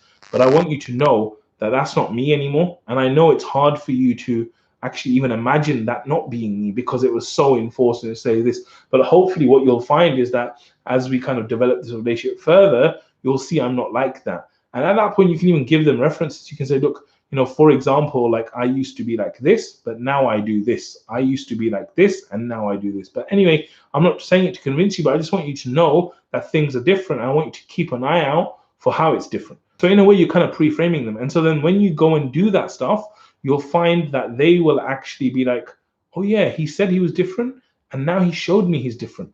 Maybe he is different, right? And that possibility, that questioning, that's the first part to get into he is different, right?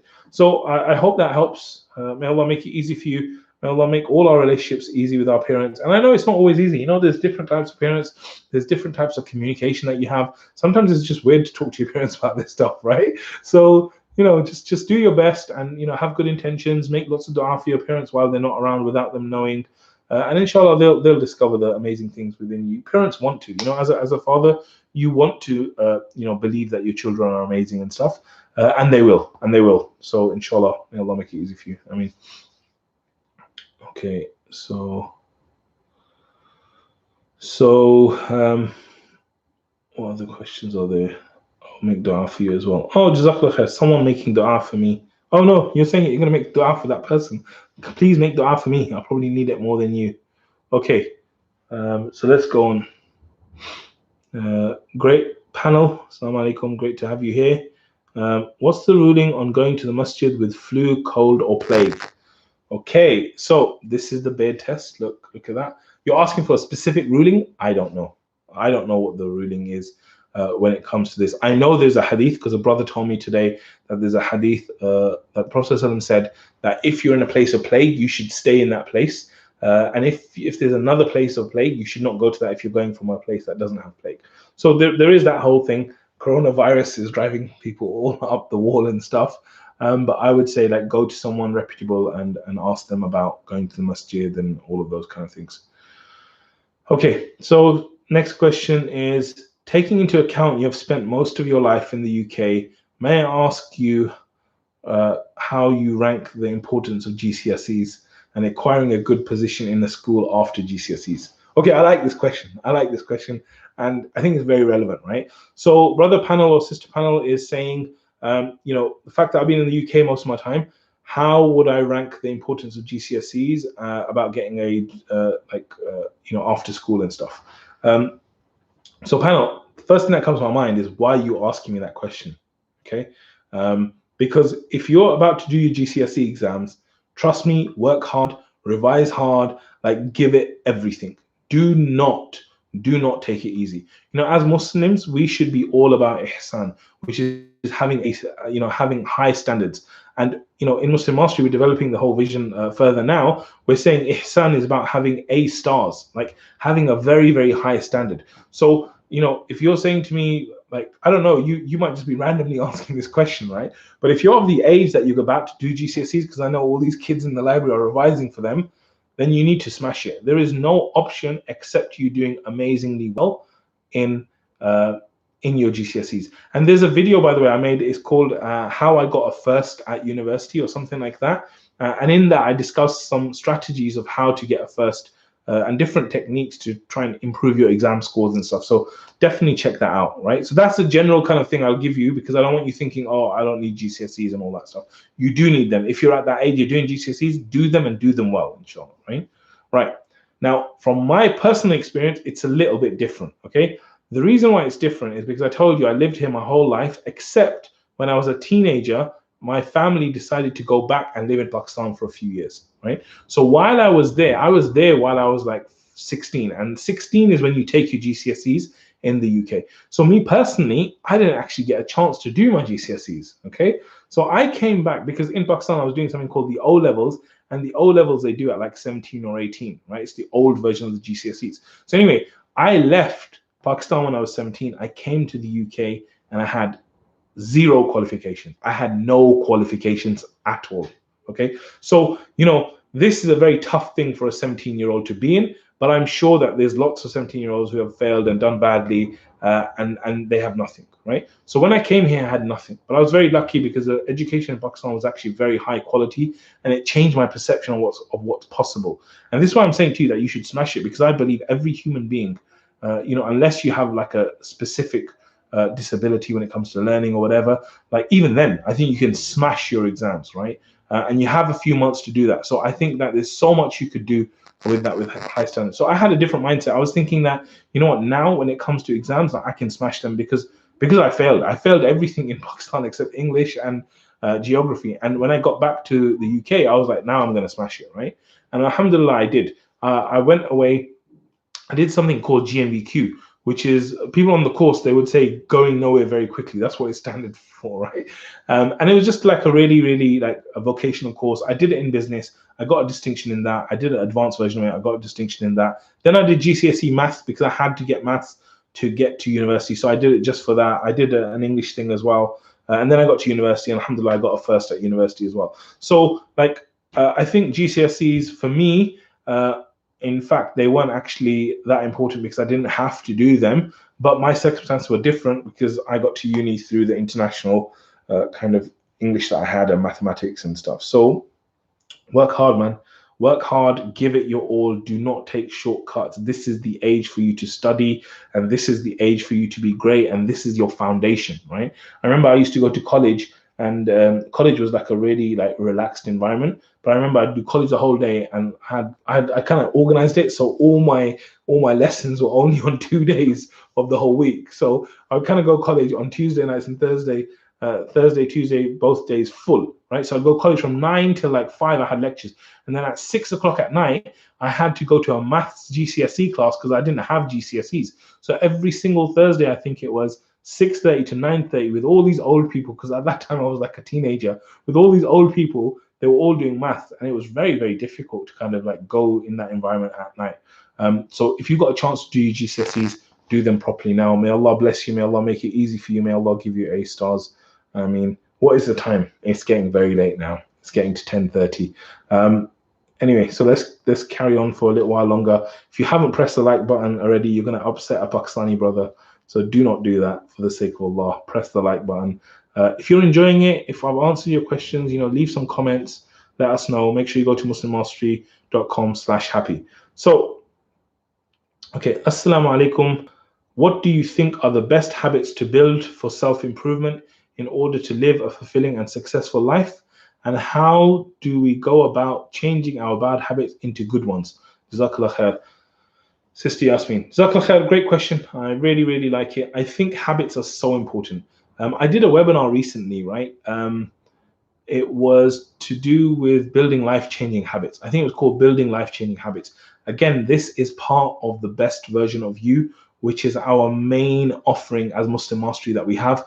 You have to check it out. The way you can check it out is by going to Muslim Mastery/happy. In there, you'll see the free video series. But that webinar, I think, was amazing. Alhamdulillah. And I put it together, right? So I'm not trying to like big myself up, but I just think that I took all my learning from all the years and I put it together in one place where you can learn how to build amazing habits, right? So some of the main habits that I would say are important to build, I think there's habits that are to do with your deen, and there's habits to do with your dunya, okay? So for example, I think obviously praying salah every single day, that's an extremely important one, right? You have to be praying every single day. But let's say we say, okay, well, we take that as a given, like it's obligatory, I'm going to pray. Okay, apart from that, what else? Well, apart from prayer, there is also reading Quran, right? Your Quran is your connection to Allah. So one of the habits you should do is read Quran every single day.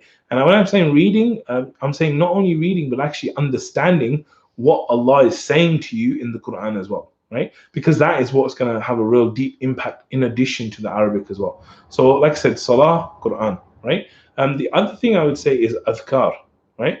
Adhkar, there's specific words of remembrance, dhikr, yeah, that are specific, that the Prophet Muhammad ﷺ used to say in the morning and in the evenings, right? And I'm telling you, these are amazing. They're like mind-blowing. Really, really, they're mind-blowing adhkar. In the morning, where the Prophet ﷺ used to praise Allah, and he's asking for good and he's asking for protection. All this stuff, like these adhkar are amazing. If you can make that a part of you, I think it's super. right? So definitely doing adhkar in the morning, doing adhkar in the evening, reading Quran, salah. The other thing is dua, right? Specific du'as that you will need. So, for example, a lot of my job is speaking, right? So I make sure every single day I do the du'a of speaking. Yeah, this is Musa alayhi salam's du'a where you heard on the lectures, Rabbi shrah li sadri. And then there's a du'a for ease, and then maybe there's du'as that I have for my parents and stuff. Like there's certain du'as I want to make every single day, right? And asking Allah to forgive me and all these kind of things. So I think dua is another habit that is definitely something you should do. And then I think there's like one other habit I would suggest is that something that is called, I think it's called muhasiba. Basically, holding yourself accountable. So one of the things you could do every day is you could actually sit down, and this is something that me and some of the other brothers and sisters that we used to do coaching together, we kind of made a commitment to do this, is that like you sit down every day at the end of the day and you go, or at the start of the day about yesterday, and you go, you know what? Like, what were all the sins that I committed yesterday? Like you actually list them down, right? And when you list them down, like it's quite interesting to see your behavior and the patterns and all these kind of things. You list your sins down, and then you actually ask Allah to forgive you for those sins. So you like hold yourself accountable for like what sins you held, and then you actually ask Allah to forgive you. And then if Allah forgives you, hopefully that's like a clean slate, you know. So I think that's good at identifying what are the negative habits and stuff. And then there's other like dunya type ones that you could do, right? So for example, like drinking lots of water, like that's amazing. Allah created every living thing from water.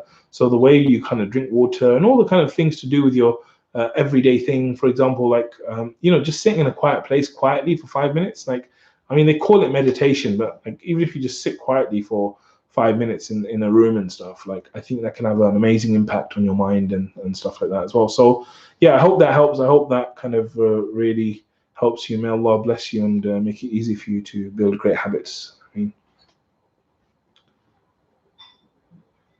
okay, so Sister Nargis says, Assalamu alaikum wa alaikum salam. I'm Nargis from Afghanistan. How can we study the fiqh differences between the four madhahib? So I think there's some really good books on this. There was a specific book. Oh man, I wish that if someone remembers the book I'm talking about, there's a specific book that talks about the four imams and the fiqh and everything to do with that. If someone remembers what that is, please put it in there. Otherwise, you can do Google. There's some really good books on it. Go to people that you trust Islamically, inshallah, they should be able to help as well. Okay, Ahmed says, what to do if your drive has depleted? What to do if your drive has depleted? Okay, so drive, we're basically saying like your motivation to do something really goes down. Like there's no drive, there's no motivation. What do we do with something like that? So the first thing I would say is that I would ask myself, why? Why do you think the drive has happened? Why has it gone that way? Okay, that's number one. Your brain's going to give you an answer, right? At that point, you say, why? Number two, right? And then your brain gives you another answer and you go, okay, I get that, but why? Number three, right? And then it's like, it's gone because of this. Okay, why is that? Number four. And then it goes, and then it goes, okay, last one, why is that? The 5 whys, yeah? Actually ask yourself 5 times, why do you feel that your drive has gone that way, right? Why do you have no drive? And think about the things that you're saying, okay? So that's very good for highlighting like why you might not be feeling the way you should be feeling, okay? And then the other side of it is actually thinking about your vision. Because the thing that motivates us, the thing that drives us is actually working towards a destination, right? I'll give you an example, right? So Ahmed, you asked this question, yeah? I don't know if you're married or not, but imagine I said to you, wherever you are right now, 100 miles from where you are right now, Allah has prepared the woman of your dreams and she is waiting for you 100 miles from where you are right now. Or if you're very interested in business or something, I said to you that there is $1 million waiting for you 100 miles from here, right? Think about these different things and these different things that you might want in your life. It might not be money, it might not be getting married, it might be something totally different, memorizing Quran, whatever it is. Something that you're passionate about. Imagine that Allah said it's 100 miles away and it's there for you right now. How would you feel? Like, I don't know about you, if it was something I really cared about it, I would get up, I would say, thank you very much, guys. I'm leaving the live stream. I would get in the car and I would drive there, right? And literally that drive would not only be the drive of the car, it would be my drive to get to my destination, right? And I think a lot of the times what happens is that people's drive goes down because they haven't set a destination that they really care about, that they're passionate about. So what I would say is that you should really, really focus on like setting a proper vision for yourself, setting a real destination for yourself that excites you, right? What are the things that excite you? And those are the things that you really want to kind of focus on. And those are the things that from that you want to build a vision. And then when you build that vision, you'll find that if you do it with something that you really, really want and you really, really care about, the drive to do it will be there, inshallah. And of course, ask Allah for help, stay continuous, keep taking action, and check out the best version of you. Again, we have something specific about personal vision and all this stuff. So do check that out as well, inshallah. 90 minutes. Guys, we just hit the 90 minutes mark. Is there anyone that's here from the start? Because you are a real soldier, mashallah, tabarakallah, if you're here from the start. Okay, so we have another question around self-esteem. What do you do if you feel as though someone is looking down at your abilities and lowering your self-esteem? So again, like someone looking down at you, I think it can be painful, it can be difficult, right? But you need to think to yourself, like, it's painful, it's difficult, and obviously it like hurts me and it's like hurting my self-esteem. But what does that really mean? Okay, what does it mean?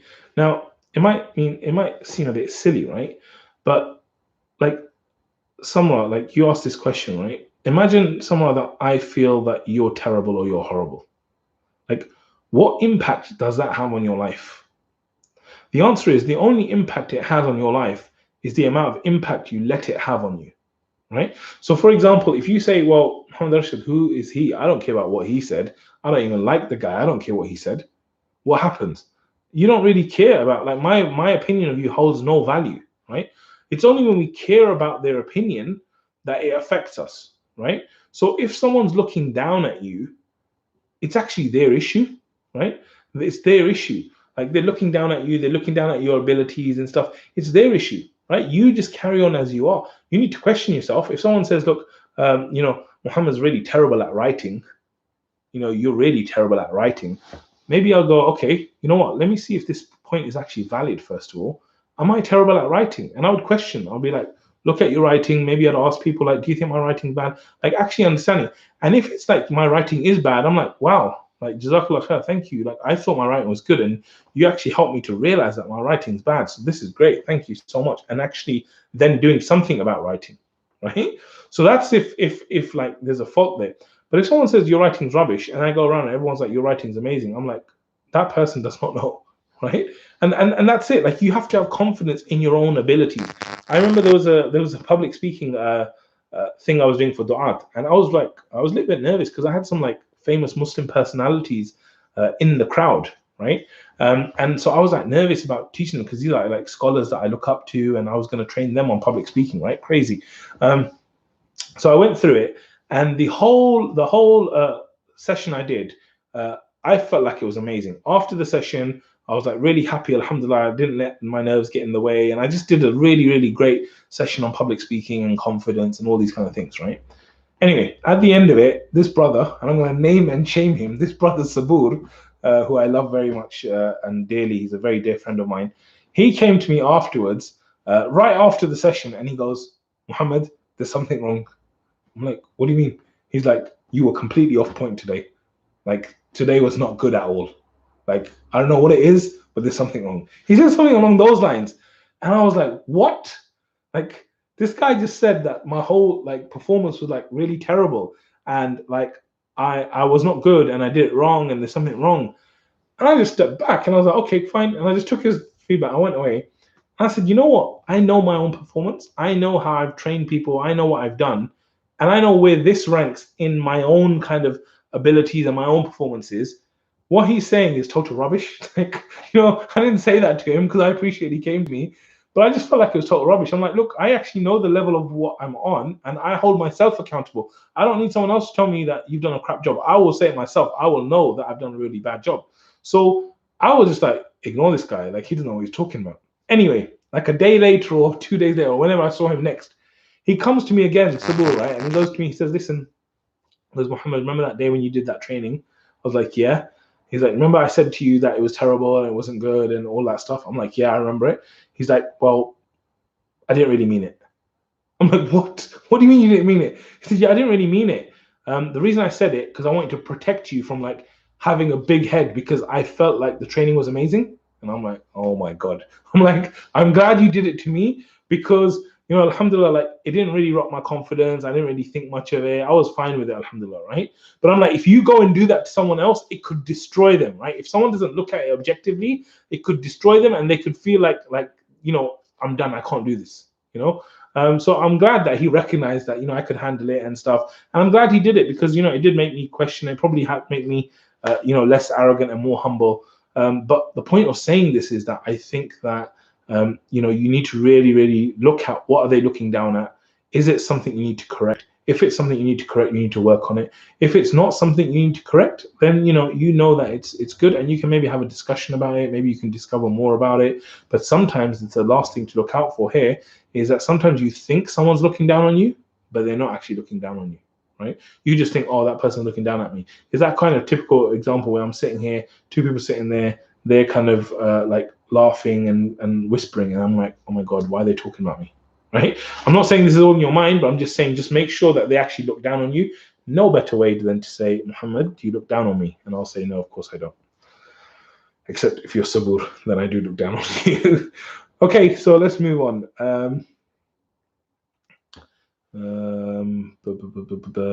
Okay, it's getting late. If you're here and you haven't pressed the like button, then I'm just so disappointed. You know what? I'm going to read some of your comments. So please tell me, like, I hope you guys are getting value. If you guys are enjoying it, what are some of the things that we're saying? Okay, Ahmed says, why? Ask 5 times why it has gone down. Think about your vision or goals, set a destination that excites you. Great, Ahmed, I'm so glad that, mashallah, tabarakallah, you took the time to type that in. You know, inshallah, it benefits other people. I hope you have that intention, and then it will reward other people as well. Some people ask me about coaching and stuff. If you go to muslimmastery.com/coaching, muslimmastery.com/coaching, I've got a video there about coaching and how I do one-to-one coaching with people. It's not the cheapest thing. It's not for everyone, but it's something that really, really helps people. So if you want and you're interested in it, then do check it out. Okay.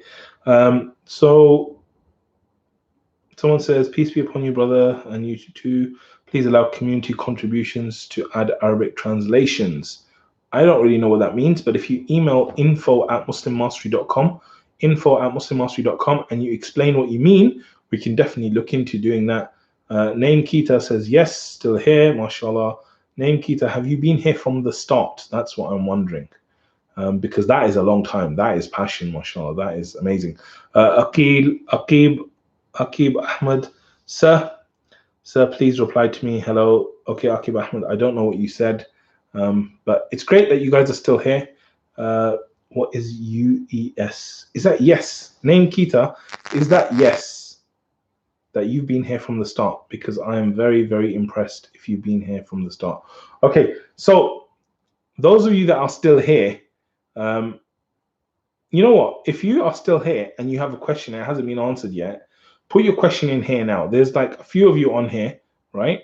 So if you have a question that has not been answered, put it in here now, because I think I've done my fair share of going through loads of questions.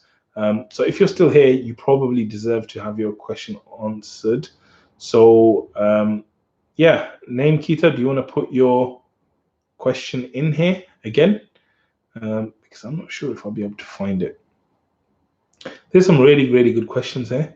You know, like you guys are very intelligent, mashallah, that you're asking these questions.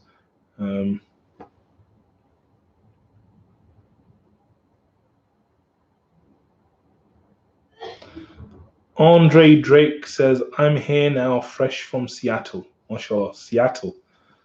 Sleepless in Seattle. That's the only thing I know about Seattle. Tell us something about Seattle, like educate us, give us some culture about Seattle. I think they're famous for coffee as well, right? Is that right? Maybe you can tell us more about Seattle. Okay. So, Name Kita says, Tourette's OCD, is it linked to possession? Tourette's and OCD, is it linked to possession? You know what? It could be. it's a very, very interesting topic. So again, Tourette's and like OCD and stuff, these are probably medical things. So I'm not qualified to answer it from a medical perspective, but I can see how you're thinking about that, right? Like just like being very compulsive over something to do with possession and possessing it a certain way, and the whole control freak nature that we have as human beings and all of this stuff. I really don't know. You stumped me. I'm not too sure. If I had more about it, I would let you know. There are things I think to do with speech, which I've seen people overcome stuttering and all these kind of things. And I think a lot of it is to do with comfort. Like, there's a famous scholar, Dr. Zakir Naik. Apparently, they said that he stutters. Like, if he speaks normally, he stutters. But whenever he goes on stage and does dawah, like, he doesn't stutter. Like, amazing. And it just proves that, I guess, people can overcome certain things like that. So I'm really sorry, name Kita, if I haven't answered your question as well as I should have. But those are my thoughts. I don't know enough about Tourette's and OCD and stuff. It's quite weird because I think when sometimes people look at OCD, they think, oh, it might be quite cool because you're like really clean and you're this and you're that. But from a mentally straining perspective, it's very, very tough, So may Allah make it easy for you if it's something that you're going through, and cure you, inshallah, and give you shifa. Okay, Andre, he's going to educate us, mashallah, about Seattle. So Microsoft coffee houses being Amazon's, Boeing's, Amazon, seafood, Google, Rain, Seattle. Okay, wow. So basically, it's like Microsoft and all these places, coffee houses. Yeah, we do love your coffee. Well done, Seattle. Okay, welcome, Andre. JazakAllahu khair for being here. Okay, so who else has questions? Let's see. Okay, Ahmed, we already answered one of your questions, so maybe we'll try and come back to you later if we get a chance. Aidan Green, Assalamu alaikum, brother. I'm from Italy. What do you think of the coronavirus plague, and how can we make it an opportunity? We don't work and study. It is a mess. Oof, subhanAllah. May Allah have mercy on the people of Italy. I mean, remember I said the people of Italy, not the Muslims of Italy, right? It's a very, very tough thing, being in lockdown, not working, not doing this. It's very, very tough, So personally, like, I do this thing, which a lot of people find weird. I don't listen to the news. Okay, I do not listen to the news because I feel like the news is basically very, very negative, and it's very problematic. Because if you're trying to be a positive, optimistic Muslim, and you feed yourself constant negativity, you're going to become negative, right? So if you only feed yourself positive stuff, you're going to become more positive, I'm sure, right? So me personally, I don't really listen to the news. So a lot of the corona, the hype around it, I don't really feed it. But I still do look into the news from time to time. So for example, because of WhatsApp, you can't get away from the news. Like, do you think I missed the fact that Donald Trump became president? Or do you think that I missed the fact that the coronavirus is happening, or any of these things? You don't miss it because of like WhatsApp and all of this stuff, right? So I think that there's a lot of hype around this, right? And I'm a bit surprised at why there's so much hype, right?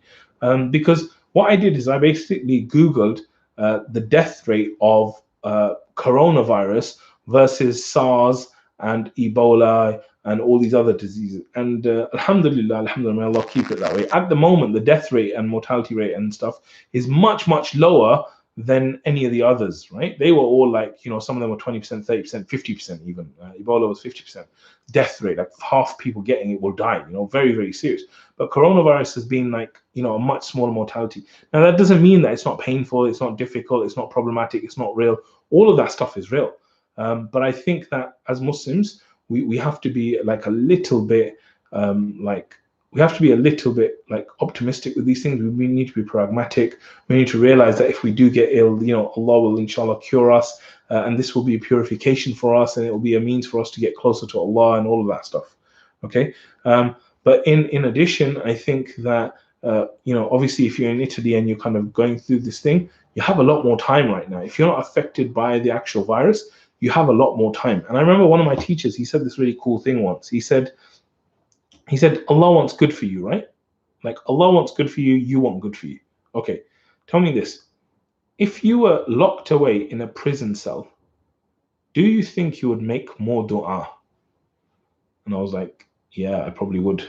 So, okay, if you were locked in a prison cell, do you think you would read more Quran than you do right now?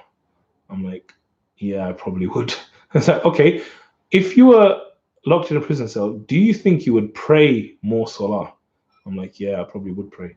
So he's like, so what you're telling me is that you would be much more pious and it would be better for you and for your akhirah if you were in prison right now?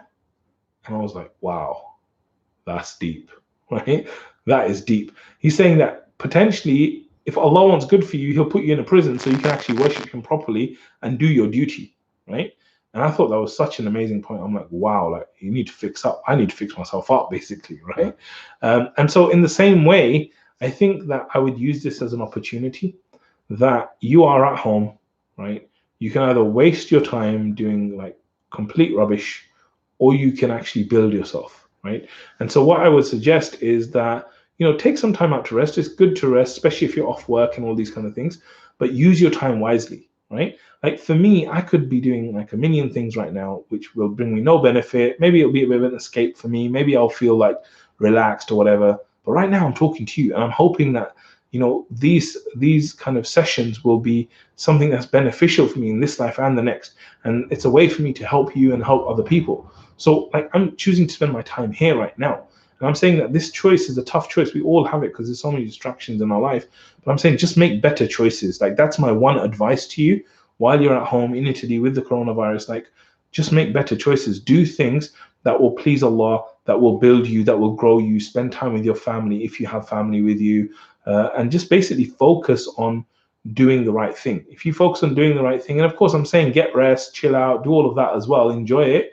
But make wise choices and do things that please Allah. So that's my advice for you.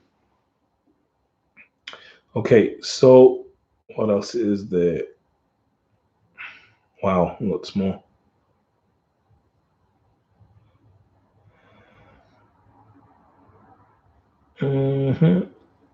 Okay, so someone said, why is plucking eyebrows haram? I have not plucked my eyebrows, as you can tell, right? So I have no idea why is it haram. Actually, you know what? I have a feeling. Do not quote me on this. Do not quote me on this at all. Go check the hadith about eyebrows. I think it's something to do with changing the creation of Allah or something like that. But do not quote me. Do not take me seriously on that. Okay. So Mahbub Mia, welcome, brother, says, I know a brother who goes madrasa and he feels like it's a waste of money and his academic potential has been wasted.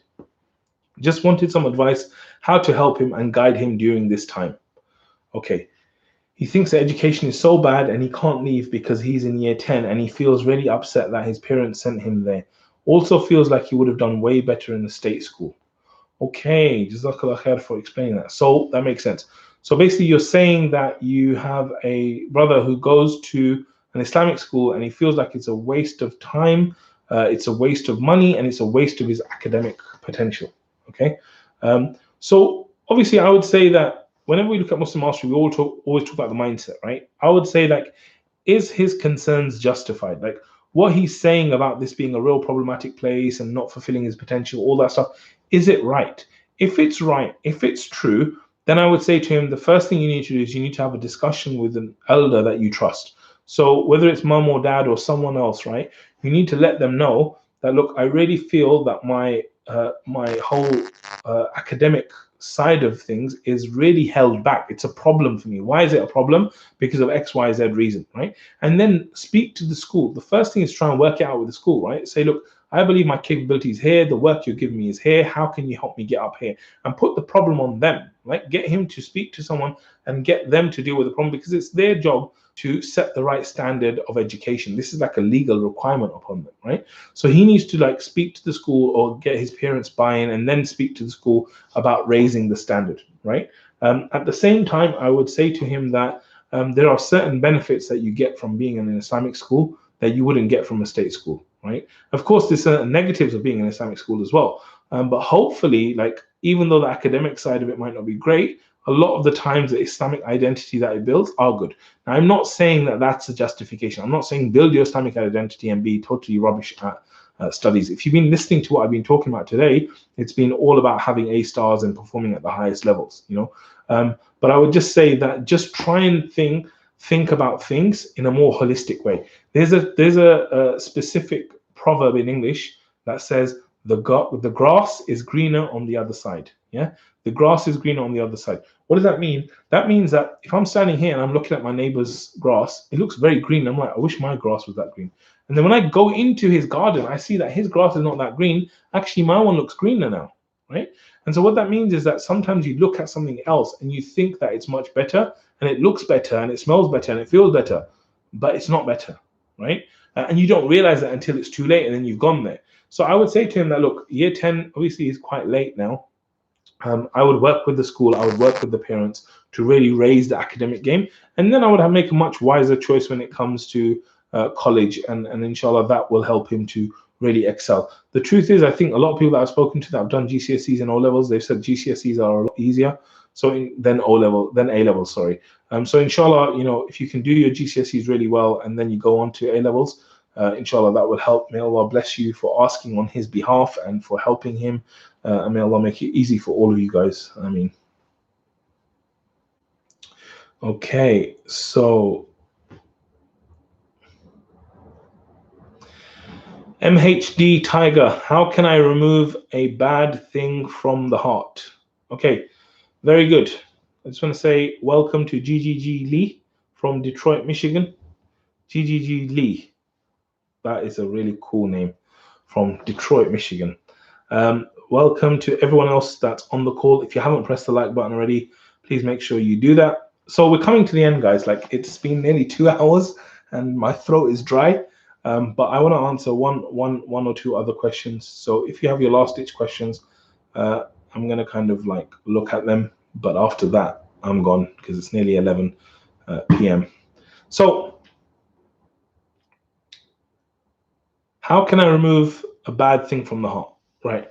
So I have no idea what you're talking about, MHD Tiger. If you want to give me a bit more context, that might help me. Oh my God, I just realized there's so many questions. Okay.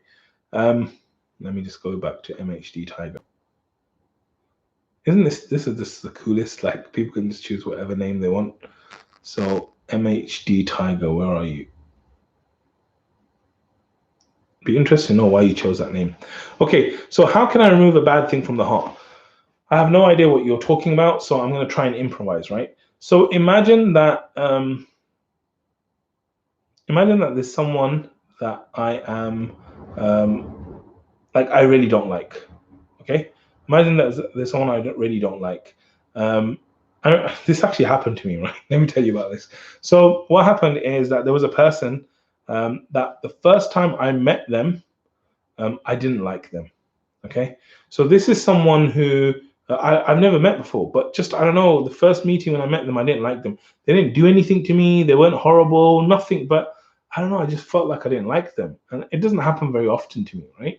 So in my mind, I was like, this is weird. I don't like this person. Why don't I like this person? I don't know. And I did the whole like, why? But I didn't really come up with anything great. So anyway, I said to myself, look, you don't like this person. This person is like a great guy, like normal guy. He's a Muslim. You know, he deserves your like normal respect and everything. So like, even though you don't like him, you need to behave correctly.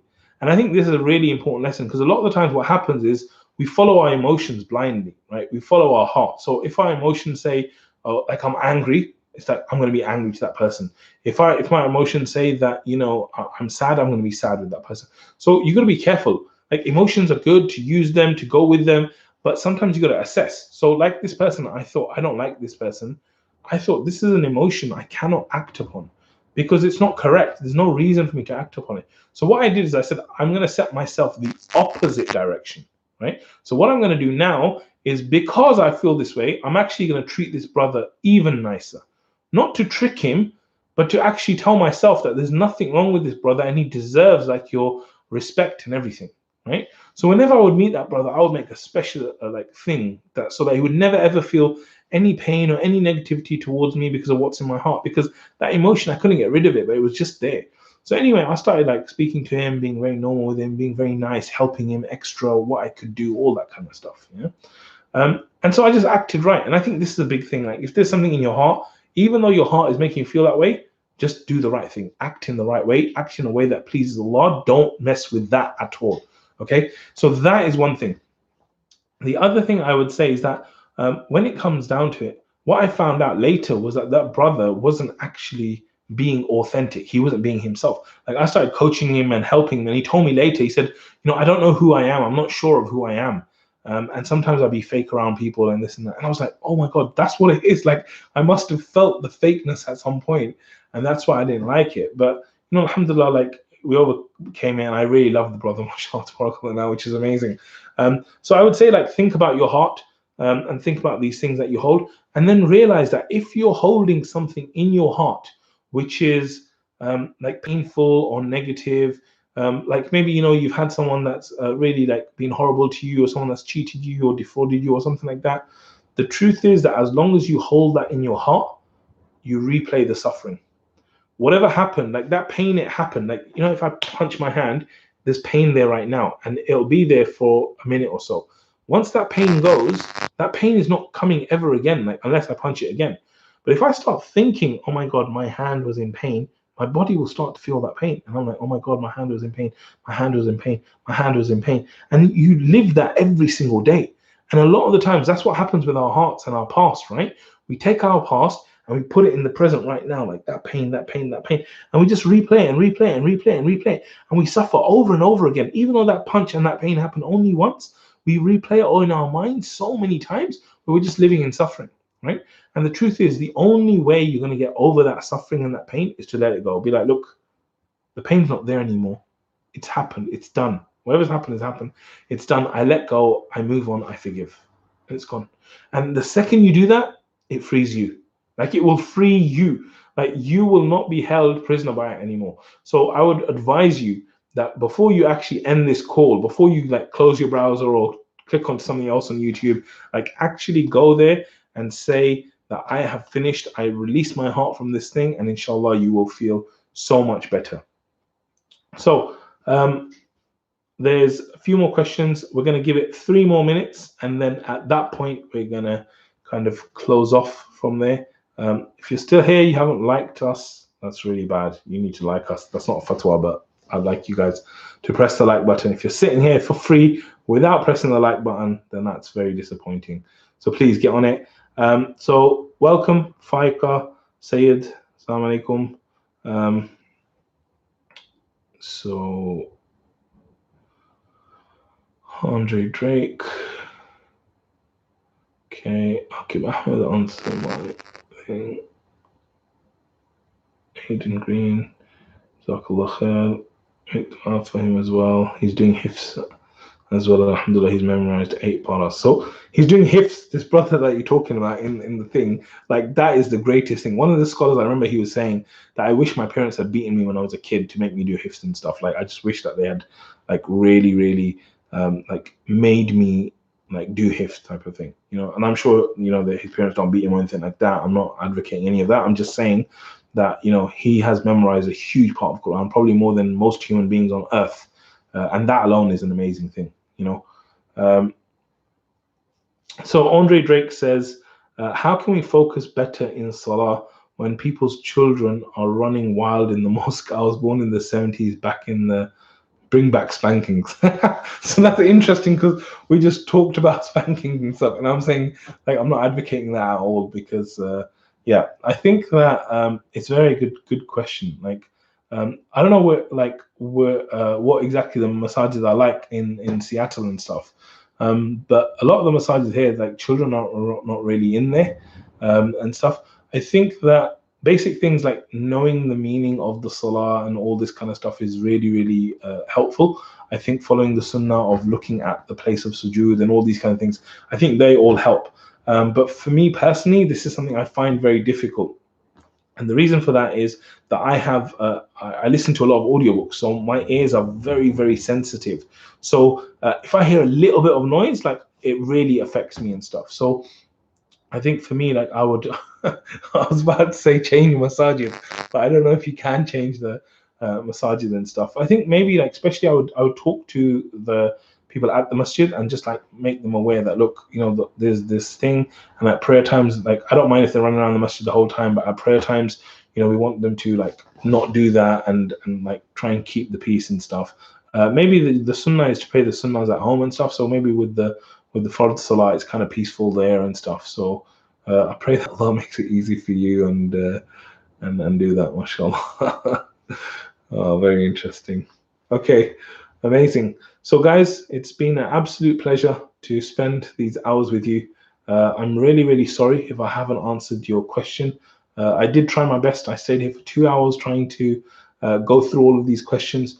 So JazakAllahu khair to all of you for being here, for spending the time. If you're watching on the replay, it's great that you've come and seen this as well.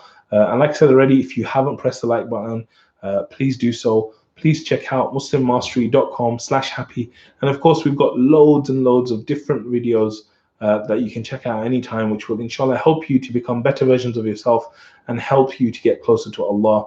Jazakumullah khair. Subhanakallah wa bihamdik. Ashhadu an la ilaha illa anta astaghfiruka wa atubu ilaik. Assalamu alaikum wa rahmatullahi wa barakatuh.